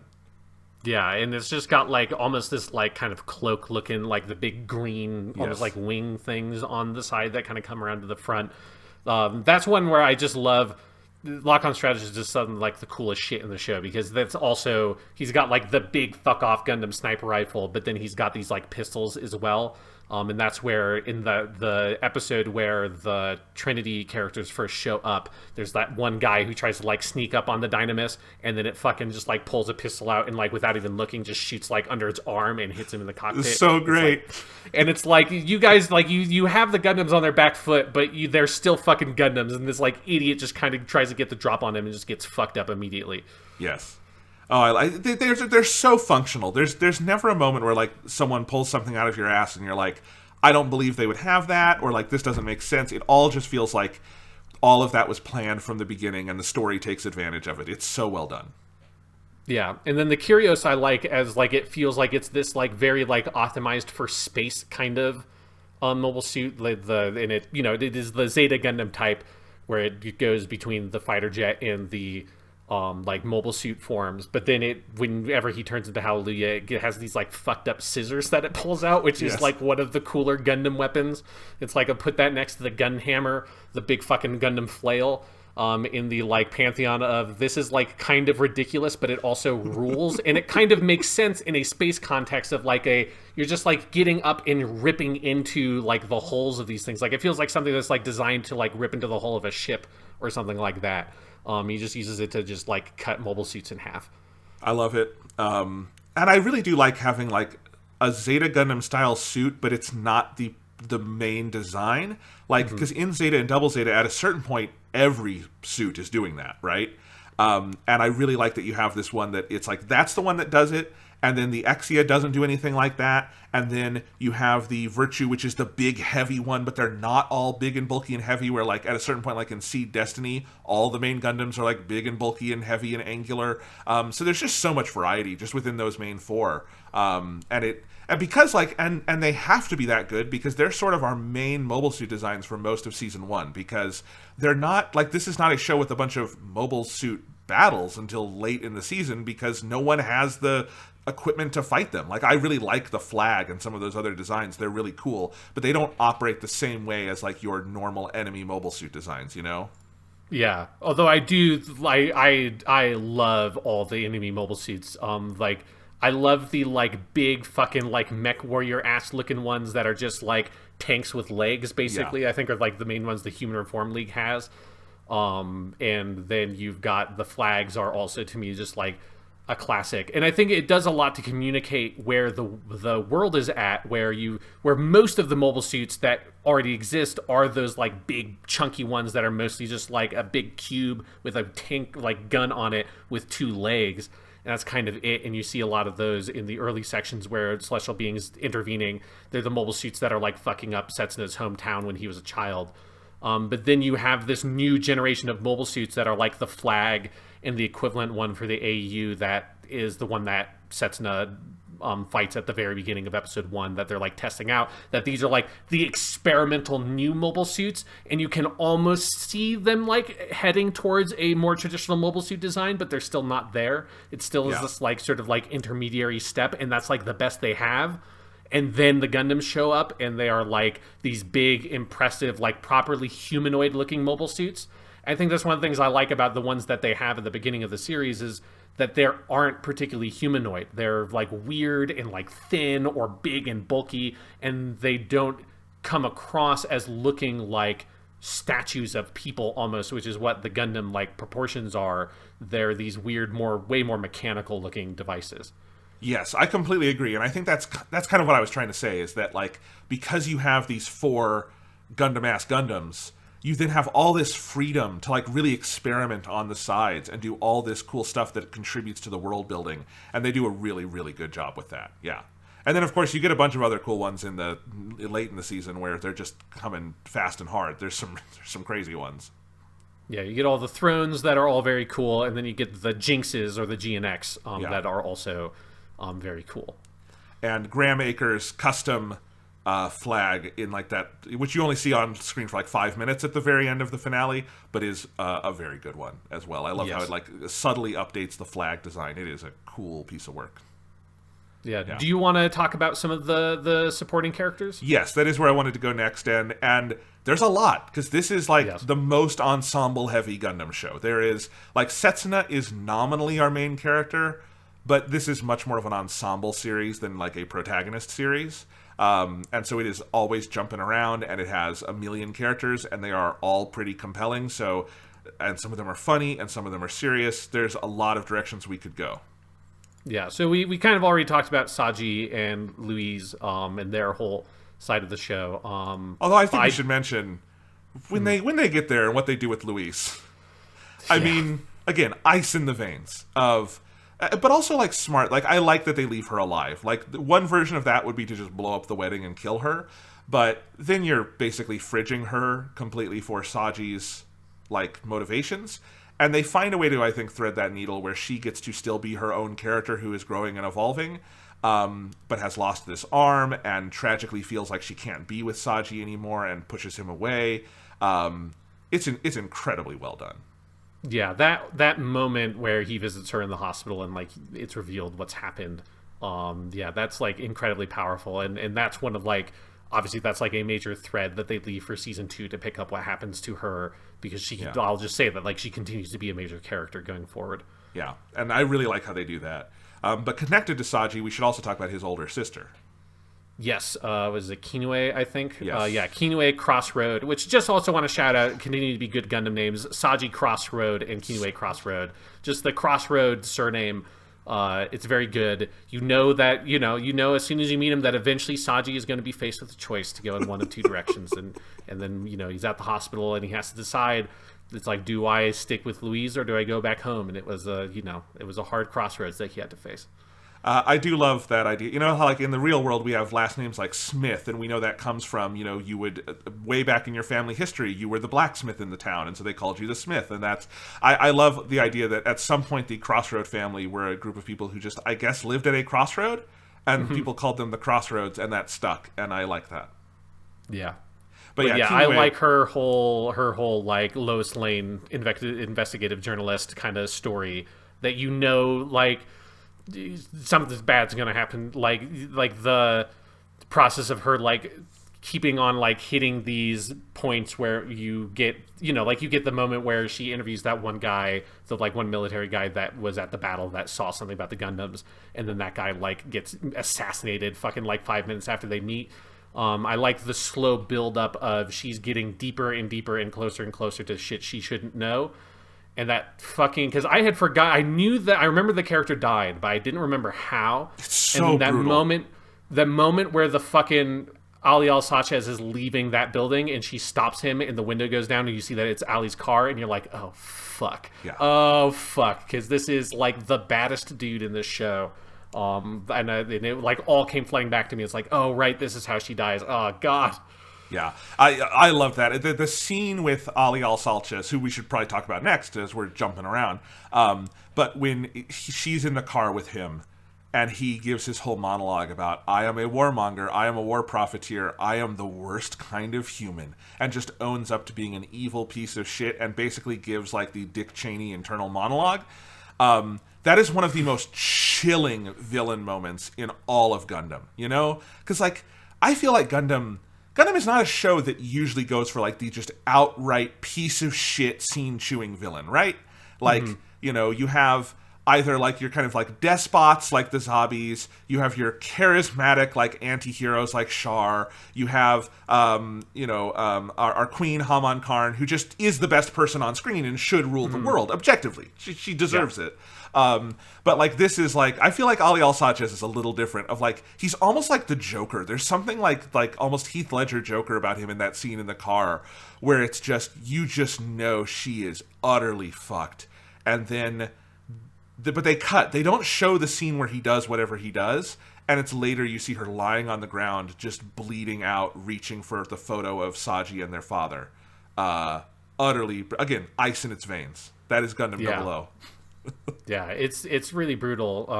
And I just, in her whole side of the show, I think it's just like such a smart, like, structural thing of for a show that needs to get across a lot of world building and stuff like that.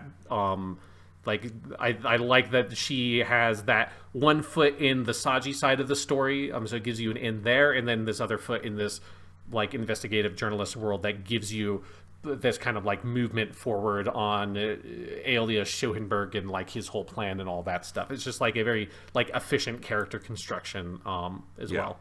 Absolutely. So we mentioned him, so we might as well just talk about him here. Ali Al-Sachez, who is...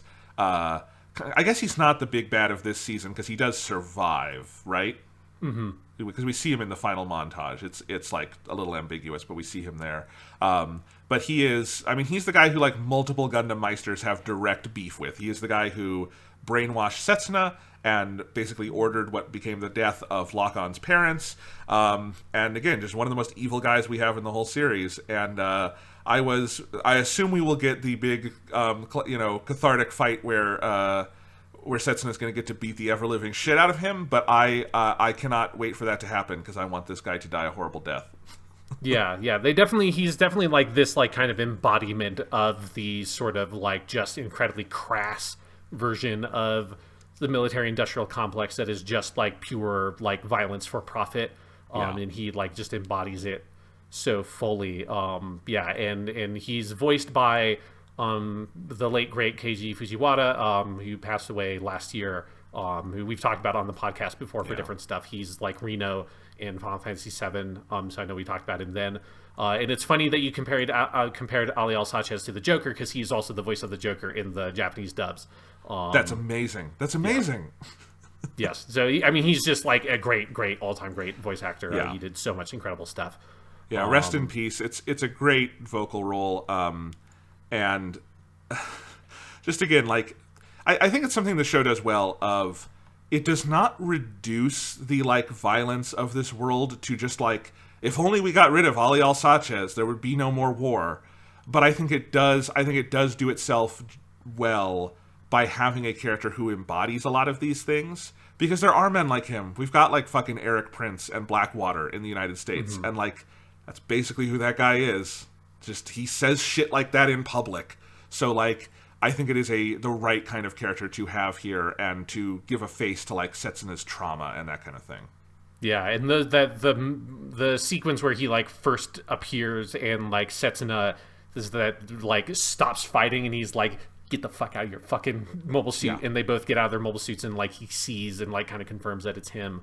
And while everyone else is just like, what the fuck is that stupid kid doing? Oh my god. That's a really great scene. Well, it's kind of our first moment where Setsuna opens up. It's the first time like vocally he loses control. It's the first time we start learning about his backstory. It's a really key moment and very well done. Yeah, and it is one of those areas where you get, going back to what I said, I think about Tieria, about like, you get like their characterization kind of at arm's length, is that is where you realize that, oh, he is like 14 years old. Like, this is a kid. Like, he is properly a child still. And so his response and his reactions to things are like incredibly irrational, even while he has this mask, Setsuna, of being very calm and cool and collected. He's actually like kind of a little bit fucking nuts, and he just has this like, he's so heavily traumatized that he has these like intense emotional reactions, but he doesn't express it in his voice or in his like facial expressions, but through his actions you see this like, oh, you are this like really confused kid that kind of has no idea what you're doing. Absolutely. Speaking of great voice actors, let's jump over to our friends in the Human Reform League and talk about Sergey. Sergey, is his last name actually Smirnov? What is his last name? I don't remember. Let me find. Because now I'm thinking, like, did they actually just call him Smirnov after the vodka? Because it's something like that. His name is 100%. It is Sergey Smirnov. Okay, that's great. That's wonderful. I was like worried I made that up in my head, but no, his name is Sergey Smirnov, and he is voiced by the great Unsho Ishizuka, who I think people in the West probably know best from Cowboy Bebop. He's Jet. But in Japan, he was best known as Professor Oak. He was Professor Oak forever until his death. He died a couple years ago.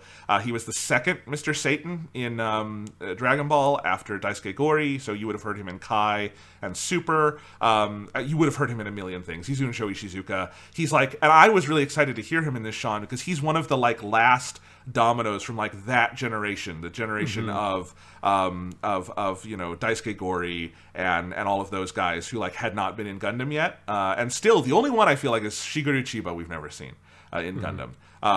But like we knocked Unsho, because he's been in a small role before. I think he's in Gundam X somewhere. But this is his first leading role in Gundam, and I was so happy. I love Unsho Ishizuka, and Sergey's awesome. And Sergey is something like that I find really interesting about this show, is that he's one of a couple characters who you could really easily imagine the show being about him, because he is not a villain. He is very, like, typically heroic. He is not, like, he is a military guy, but he's not a military guy going and committing atrocities. He is like, there's these terrorists who are killing all my men. I want to go protect them. And he is very traditionally heroic in that way. I think Graham Aker falls in a similar vein, and I think that's a really fascinating gear for the show to work in, and something that, like, having a guy like Unsho Ishizuka really helps with that character. Yeah, and he's a character that he exists like broadly in the Rambaral. Like, if there is a Rambaral of 00, it is him. And yes, this sort of like military dude who has like been around the block, like he has experienced all this shit. And like his main priority always is the safety of his men. That he's just like an incredibly likable, like respectable character. And you're right, like he is one where you can imagine the show. Like, a more traditional narrative perspective would be more his perspective, right? Not the terrorist group, but the person fighting against the terrorist group. And it is a really effective character. There's a lot of good stuff with him in season 2 as well. Yep. Yeah, Unsho Ishizuka as your Rambaral type, A+ casting. So love that. And then he's got your sort of like cyber new type sort of character of this series. The girl who is sort of like the opposite Soma. Of Alleluia. What's her name? Soma. Okay, yeah. I like that character too, and I think their relationship is interesting, because I think this one manages to thread the needle well, where I like that Sergey is like, he's not on board with this thing. Like, whatever the like enhanced soldiers thing, he is not on board with putting this girl out in the battlefield. He does it sort of like because he's ordered to, but he also like doesn't just succumb to those orders and like make her miserable. He's actually pretty careful about this. It becomes like this interesting, like, captain mentor vaguely father-daughter kind of relationship over the course of the season, and it's really strong stuff. Yeah, it's a really effective relationship, and I like Soma's relationship to Alleluia, and obviously this is stuff that will continue to develop in season 2. But her like whole like in season 1, her whole perspective of just like, I am the super soldier. Like, she doesn't give a fuck about anything else. Like, she doesn't care. Like, she's so kind of like bought into that image of herself. And it's only until you get like deeper in that you start getting this like much more father-daughter relationship between her and Sergey. Yeah. So I take it this character is going to become bigger later on, but since I mentioned him, let's mention on another side of the world, Graham Aker, who we meet in the first episode, and he and his buddy Billy are in the audience watching, what's his name? The dipshit idiot who is the funniest character in this show. Yeah, Patrick Kolhar. Patrick Kolhar. He dies, right? In like the finale or something? He gets blown up finally? Maybe. Oh, okay. Well, anyway, I thought Patrick Kolhar got blown up. But anyway, like he's very funny. He's this guy, he's like, Patrick Kolhar is the guy who thinks he's Shar, and he's an idiot. But he thinks he's Shar the whole time. But yeah, he thinks he's the Shar of the show for sure. I almost wish that they had him wearing a mask at places because like of how much he like thinks he's like, I'm the cool rival pilot dude. But then every time he shows up, he just gets his ass kicked, and he is constantly saying like, I've never lost in a single mock battle before. And it's like, you got to really put that mock on there, dude, because you've lost every real battle you've been in. Yep.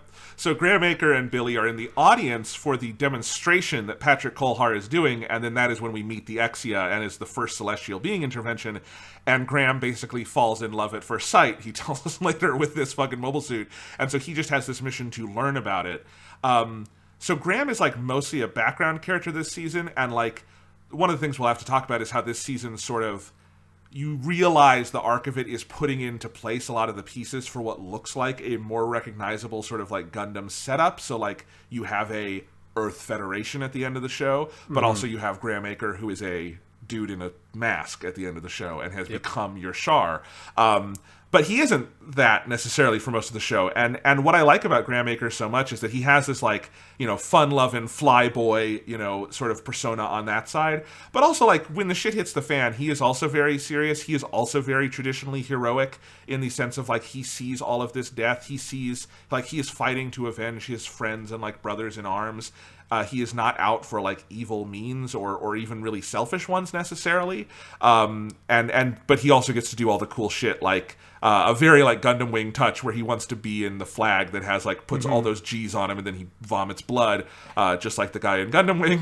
But I really like him, and he's one of those characters I am so excited to see what the hell they do with him in season 2 because it's such a fun setup.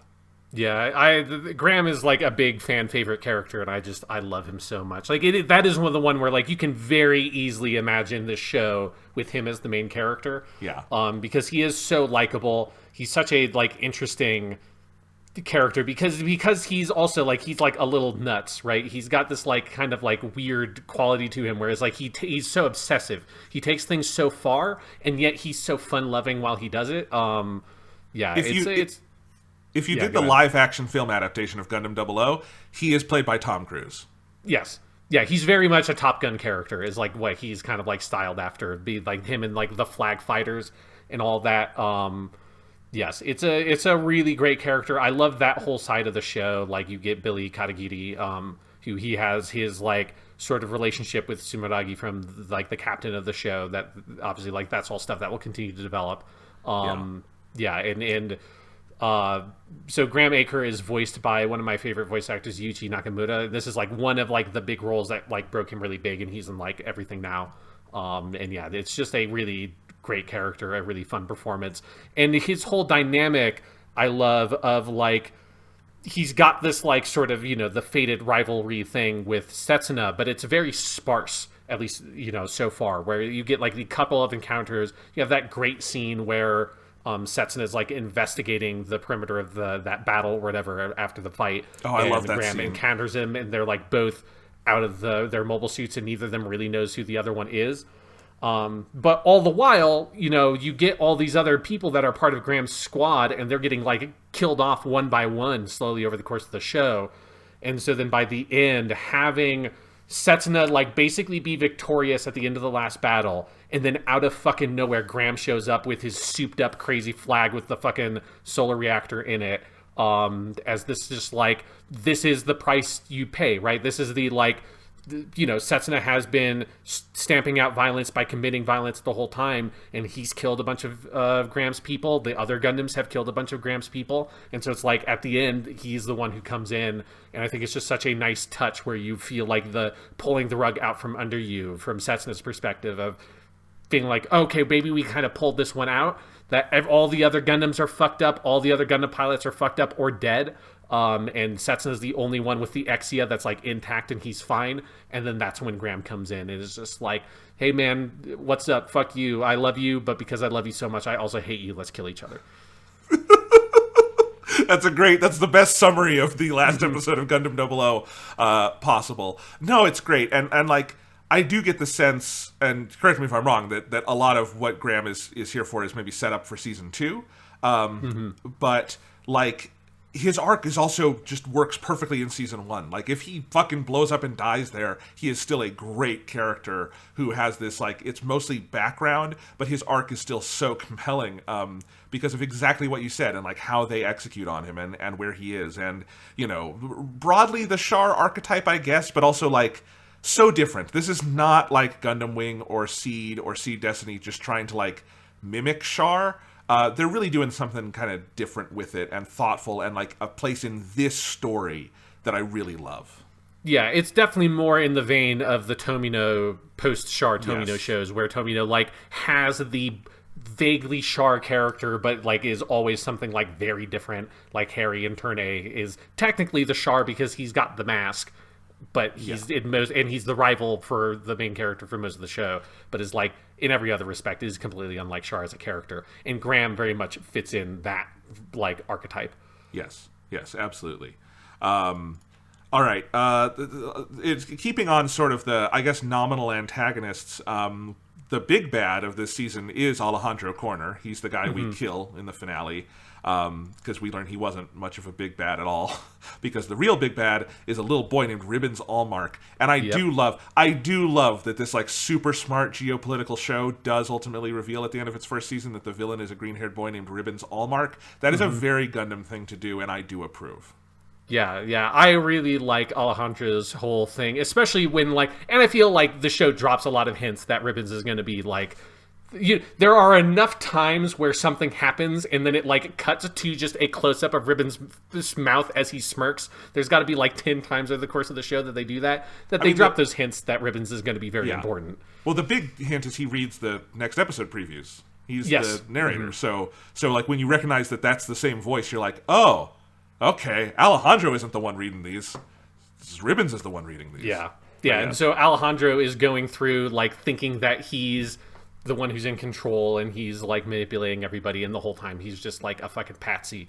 That dynamic is very fun, and I like the way that I think they very intentionally kind of over exaggerate Alejandro's whole thing, particularly at the end where he comes in at this fucking giant gold plated mobile armor bullshit, and it's like this like just ridiculous piece of shit. And the whole time he's been sent there basically to die by Ribbons, and he just doesn't realize it. And I just like that. I like how kind of over the top that character gets at the end, while all the while he is like mostly kind of like meaningless in the large scope of the series. Yeah. I think where I wanted to go next was maybe talk about the people on the Ptolemaios, the ship.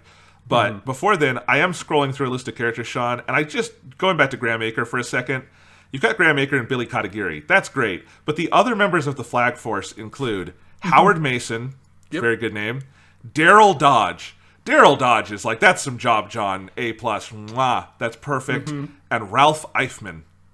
Fucking, he's the professor who gets killed. But God, Daryl Dodge, that is so good. Yep. American names in Gundam, always good. Always good. All right, let's talk about the crew of the ship, and one of, maybe my favorite captain since Captain Bright, Sumeragi Lee Noriega. Captain Sumeragi, I stan a queen who is a functional alcoholic, gets drunk on the deck of the ship, but is also like the most talented battle forecaster you could ask for. Sumeragi is awesome. Oh my god, I love that character. Yeah, she's great. Like, I like the sort of comic and dark trait of her that she is just a functioning alcoholic, right? That she is like constantly drinking alcohol. There's that moment in the last couple of episodes where she gives these bottles to Felt and the other woman who's at the commands, and they like take a sip. It's like, oh my god, this is like beer or something. Yeah. It's just like, yeah, well, whatever. But you know that the reason why, and they haven't really got into like what that whole backstory is, but you know that there's a tragic backstory there. Yes. As everybody has a tragic backstory that has led them to celestial being, and that she is using alcohol to self-medicate over that trauma. It's a thing that's like, I think one thing that's very refreshing about it is that is a broad character archetype that it is very rare to see a female character play into. It is a much more generic male captain kind of thing. Yes. And it I think it really helps keep the character feeling very fresh that they go that way with it, and don't use a sort of generic male character archetype to play with the whole functioning alcoholic thing, because you just don't see women dealing with alcoholism as like a character thing almost ever. And they're upfront about it. She calls herself an alcoholic at one point. This is not like just a joke. Like, it's a thing she's dealing with. I love that. I do. It's a trend in 21st Century Gundam I really like so far, is that we're getting all these female captains, because the only one before the 2000s is in F91. Mm-hmm. The one you almost get, whose name I'm never going to remember because she's in like 5 minutes of that movie, but it seemed like a cool character. And I feel like Seed and Seed Destiny kind of follow up on that, and then Sumeragi is just awesome. And I love the whole idea of like she's a battle forecaster, and so she's doing all these like predictions, and there's like a real like clear focus on battle strategy in this show that I mean, you guys know, I love that in any kind of like space or naval fiction. This show does that really well. Sumeragi, A+, love her. Yeah, and it is one of like the things that when you look at this show compared to Gundam Wing, and they're like, here's like our big cast of, or like group of Gundam boys, they're kind of often doing missions on their own, and it's a little bit like of a spread out cast. Like, this is one of the things we complained about with Gundam Wing, was that it didn't have, here is like a main focus of a ship or something like that.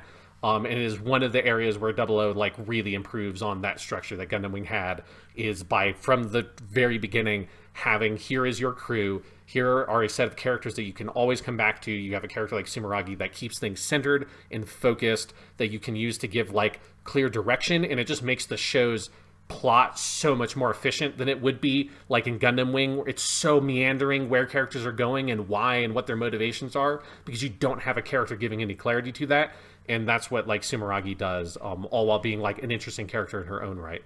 Yeah, I think you meet her in the first episode, but as soon as I realized, oh, okay, these boys have a ship, and there's a captain there, I'm like, how much better? Like, Gundam Wing would be like 3 times better if you just put a ship in there that they all went back to, Like, I think they get a ship in like the last 5 episodes of Gundam Wing, but it's like way too late for them to have like just a place. But I think the whole cast on the Ptolemaios is great. There's a lot of really strong characters who are there. But obviously top of mind for me is Christina Sierra and Lichtendal Tseri. Great names. But also Christina and Licht die. The saddest fucking death on this show. Like, the most brutal, like spirit of Yoshiyuki Tomino inhabiting the animation. He's not dead. I don't know why I'm saying that, but you know what I mean. Like, where it's, Licht is like protecting Christina, and he dies, and then you see Christina had like, rebar or something in her the whole time, and so she dies anyway. Utterly, utterly brutal. Yeah, because it's one of those where at first you think it's going to be a Gundam Seed Destiny thing where it's like magically these people survived the fucking entire cockpit of their like command ship getting blown up. Yes. And it's like, no, you could not possibly survive that, because yes, they're both dead. One, like Licht, you also realize is like, oh, he had in one of the solar wars, he had gotten caught up in it as a kid and has like a partially robotic body. Christina gets like jabbed in the back by shrapnel. Shrapnel, yeah. And then they both die, and then to just put it to good measure, then the entire ship blows up too. So it's like these people are, and I will confirm, those people are very, very dead. They do not do what Gundam Seed did, where you incinerate Mulaflaga and then just bring him back totally fine with a little scar. Yeah, no, there's no part where like, yeah, Christina, you see that like she like has like her midriff exposed or something, and she's got a little like scar on the back or whatever, and she's got like mild amnesia. No, that does not happen in season 2. Okay, good. That makes me happy. That would be tremendously disappointing from this show to do that. But yeah, I mean, but yeah, you also have Felt, and you have some of the other characters. It's a good crew. I mean, obviously through 25 episodes and so many characters, like Sumeragi is the one who like stands out on the crew, but it's a really good supporting cast who like make an impact with pretty minimal screen time. Yeah, and I really like Felt, and since she's one of the ones that survives, she obviously shows up in season 2 as well, and I like that character a lot. Yeah, Felt is sort of like your shut-in character who like doesn't want to participate like in the social life, and she kind of comes out of her shell a little bit, and then watches all her friends die, and it's very sad. I assume that will be a motivation for her. Feels like it will be. Yeah. Yeah. So, what are there any characters we need to clean up? I feel like we hit all the different like quadrants of the world. I think like we've hit most of the major ones. Like there's the Trinity siblings. Oh, right. Yeah, that we can talk about as well. Like that's also where you get like some really great voice actors. Like Kugamiya DA plays Nena. That she survives, so she will come up again. You also get, and I did not realize this, and I just find it very funny, Daisuke Namikawa plays Michael Trinity, the dude who gets fucking shot in the heart by Ali Al-Sachez. Yeah. And you might remember Daisuke Namikawa because we talked about him on War in the Pocket, because that's Al. So if you wanted to know what actually happens to Al, he grows up and gets shot in the heart by a PMC dude or something. After becoming a horrible, like, worldwide terrorist. Yes. Yeah. Yeah, man. Well, I would not have recognized that. Obviously, he's a much older actor now than he was. Yes. Yeah. That's great, though. That's cool that he got another role, and I like that. And I like that it's completely different. They didn't like try to do something and like put him in and have him be another Al. They have him be that guy. I mean, the Trinities are really interesting. That is one narrative move that when they did it, I wasn't sure about. And I think it relates to a lot of like plot stuff that is still obviously unclear at the end of season 1, like where the hell those guys came from. But I ultimately liked that, and I think the idea of the Trinity's kind of helping to clarify what celestial beings' like mission and outlook is, you know, because they are like this maximalist version of it, of they are going to burn and kill everything. And it's not like then the show absolves celestial being and says, you guys never killed anyone. It doesn't like have the amnesia of that. But, you know, at the same time, what's her name? Nina? Nena. Having Nena just blow up the entire wedding for fun, because she can. And also, I love that that's Rie Kugamiya, who I usually associate with like much more like nice characters and not pure fucking evil. Yeah, that's Alphonse Elric would not have done that, but she does, and it is fucking brutal. Yeah. It's like the thing that those characters do is that they give this sort of mirror for our Gundam boys to look at and like question the scope of like what celestial being is really doing. And yeah, it's like it's that first step on the path of them starting to become independent, which is what you get at the very end with Schuenberg like doing his whole like, and now like, you know, some evil force is taking control of my plan. I'm trusting in you, the Gundams. You must make the choice yourself how to fight to eradicate war. So I'm giving you this power. Like the Trinities are starting you on that path for them to not be kind of shackled to Veda in this like whole vision of like the plan or whatever. I also, when you get, when Celestial Being decides, okay, these guys are lunatics, we're going to go take them out, the fights that ensue are so good. Because those are sort of the first, like, proper, like, equal mobile suits fights you get in the series. And not that there was any bad action before. The action's really good, but it's a different kind of thing. And when they go whole hog on it, oh my god, there is some really good fight choreography there. And animation. And just, like... it's like, this is definitely a show where you notice, like, oh my god, there's so many frames of animation, because some of the, like, HD and digital tools make it easier to do some of that, and this looks so modern and fluid. Yeah, some really great fights there. And I do, like, the scene where Ali Al-Sachez shows up and kills them is, like, so good and just so brutal. Like, the way that Michael just gets taken out the single shot to the heart is just like, it's so shocking. Like I remembered that Nena is the only one that survived, but I didn't remember how they died. And so it's like, it was like, oh wait, okay, fuck, Jesus Christ, he just shot that man in the heart. Well, I mean, talking about, obviously the narrative tool there being used is Ali Al-Sachez is going to become like a big bad and a big antagonist, obviously, for season 2. And so what better way to like really solidify that than have him come in and just honestly pretty nonchalantly murder 2 of the 3 like most powerful characters we've seen up to this point. It's nuts. Yeah. Yeah, great scene. Okay, so I think that covers the characters and everything. Anyone else to mention here? The only other side of the show I think we haven't talked about is Marina Ismail and her. I don't know if you want to talk about that now, or because obviously she also is going to be a big character in season 2. I'll mention my reaction. I think, because it's interesting. I mean, you would put her, I guess, in the Relina like type if we're fitting this to Gundam. Yeah, she's so the different. Princess. Yeah. But she's the princess. But it's the kind of version of that I really like here, where she is someone who is maybe a little naive because she's new to the like politicking, but she's not stupid. She's not Relina. She's not like, but if we all hold hands and sing Kumbaya, they won't shoot us with their guns. Like, she is like someone who's really like trying to figure out the world, and she's mostly background this season, but I think everything between her and Setsuna is really great. And I think the scenes they have together enrich both of those characters so much. And I think the scene that ties the season together in the finale is Setsuna sending her the letter.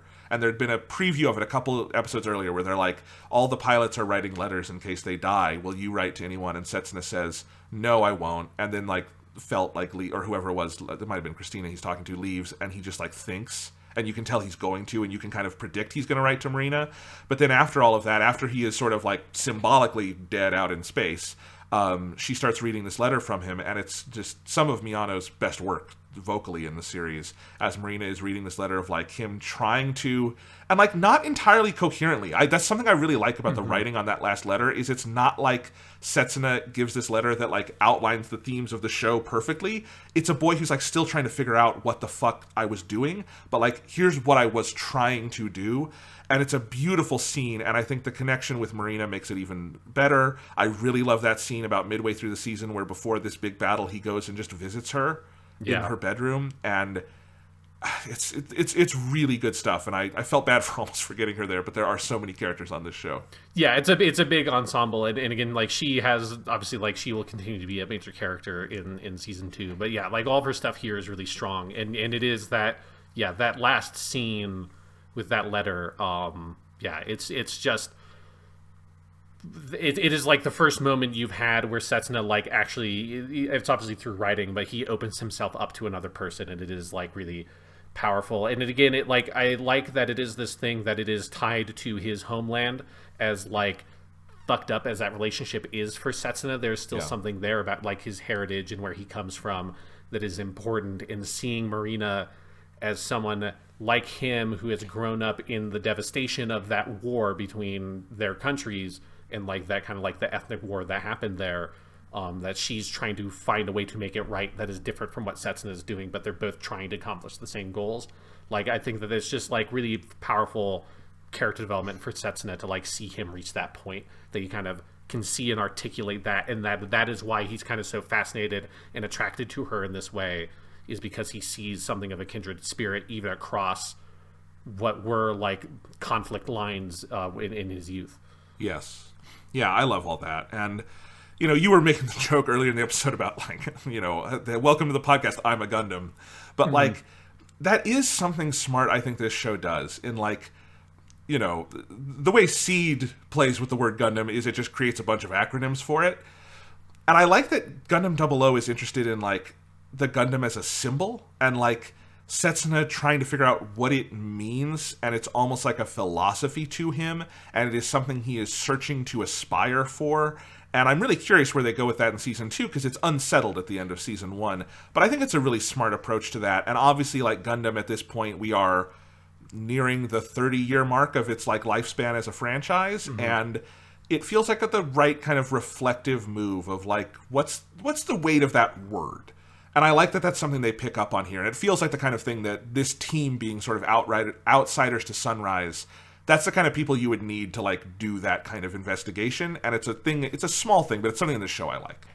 Yeah, and then you do get like in the epilogue, you get a look at that the what they call the Gundam O or whatever, where it's just like a fucking Gundam face. I love that shot where the like you have like those people, I think it's Wang Lume, who's opening up those like Gundam things, and it's where they go to this like, and this is like the Gundam Double O, but first they show the Gundam O, and it is just a Gundam fucking looking like 0079 looking Gundam. Yes, it's great. I do love that we've watched a whole season and done a 2-hour podcast so far on Gundam 00, and we have not seen the Gundam 00 yet. Nope. So we'll get there. I like that they held that through all of this. So yeah. Where else to go with? I mean, so we've talked about all of that. We've talked about the animation and direction. It's phenomenal. This is consistently such a well-directed show, like kind of mind-blowingly well-directed. I'll tell you, I think probably the best directed stuff is in those final episodes, but particularly like the last 6 or 7 minutes of episode 23, which is where Lockon dies. Just every inch of the storyboarding and the animation and the voice acting and the choreography, and then like just touches like the entire crew figuring out Lockon died because his mech comes back into the bay, but then they turn on the comms and it's just Haro going Lockon, Lockon, Lockon. Yeah. And then you end with Setsuna's big scream into the void. That is top tier anime direction. Yeah, it's fantastic. Just that whole sequence of fucking Lockon grabbing the like targeting thing and getting out, and you're like, what is he doing? Like, what is he even going to do? And then you see this cannon floating by, and you like put 2 and 2 together. It's like, oh my god, you fucking crazy man. And of course, I mean, we know ultimately he doesn't kill Al-Sachez there. But I do like that he makes him sweat, and he at least gets a good shot in, because it is a Pyrrhic victory, but it is a worthwhile one. But man, good stuff. Yeah, it's just all throughout great animation, great direction, great like it is just has every fight scene feels so compelling. There's so much weight to the mobile suits, which is something that I think is oftentimes lost in a lot of the digital Gundam stuff. And here they keep it very centered on these are big robots, like they have weight, they have momentum to them, and you need to kind of respect that in how you construct action. The sound design on this show is also really good. Like, in a way where Gundam tends to have fairly simplistic sound design, that's another way this sounds modern, is like, if like I watched a lot of it with like my nice wireless headphones on, and I was like, wow, this is actually like a really like hard-hitting soundtrack. Like the not just the music, I mean, but all the sound effects and the mixing and everything. It's really well done. Absolutely. Yeah. So it's such an impressive production. We talked about the score. I want to talk about the theme songs in a minute, but I feel like we should probably finish talking about the text of the show. What else is there to kind of break down there? I feel like we've covered it pretty well. Like I don't want to I want to save stuff for season 2, so I kind of don't want to say too much because I don't want to like give stuff away. Yeah. Well, I'll just say on the ending. I mean, you know, because so much of the arc of this season is like, what's the world gonna do about celestial being? And I think one of the unexpected things is that they move in a direction of celestial being just getting obliterated this season. I think at the beginning of the season I wouldn't have predicted that because they are so overpowered. But, you know, there's the revelation of the other solar drivers and all of that. And like I said, so some very like mild Turn A Gundam elements. And obviously it's not as stark if Turn A is like pre-industrial and then Gundams come in. But it is like early mobile suit development to suddenly we have these fucking solar drivers and they're insane, amazing things. Oh, by the way, another scene I want to call out for direction is the episode where the Trinities go into battle and then Nana turns on her solar driver and just like blankets the entire continent in the fucking nanites or whatever, or the particles. Like that was one of those scenes where I'm like, this is a movie. That is like movie quality animation, not TV. I can't believe this was a like weekly TV show. It's insane. Yeah, that stuff is very good. I also love, we have, near the end, you have the Trans Am stuff starts coming in that, like, moment where Setsuna activates it. Like, this is, like, I think, maybe my favorite version of the, like, Super Saiyan Gundam concept that is always something that I think is, like, oftentimes is frustrating me when it comes up in Gundam because it's, like, just so vague and undefined. Like the other one that works very well is G Gundam because it's just a Shonen show, so it's like literally just going Super Saiyan.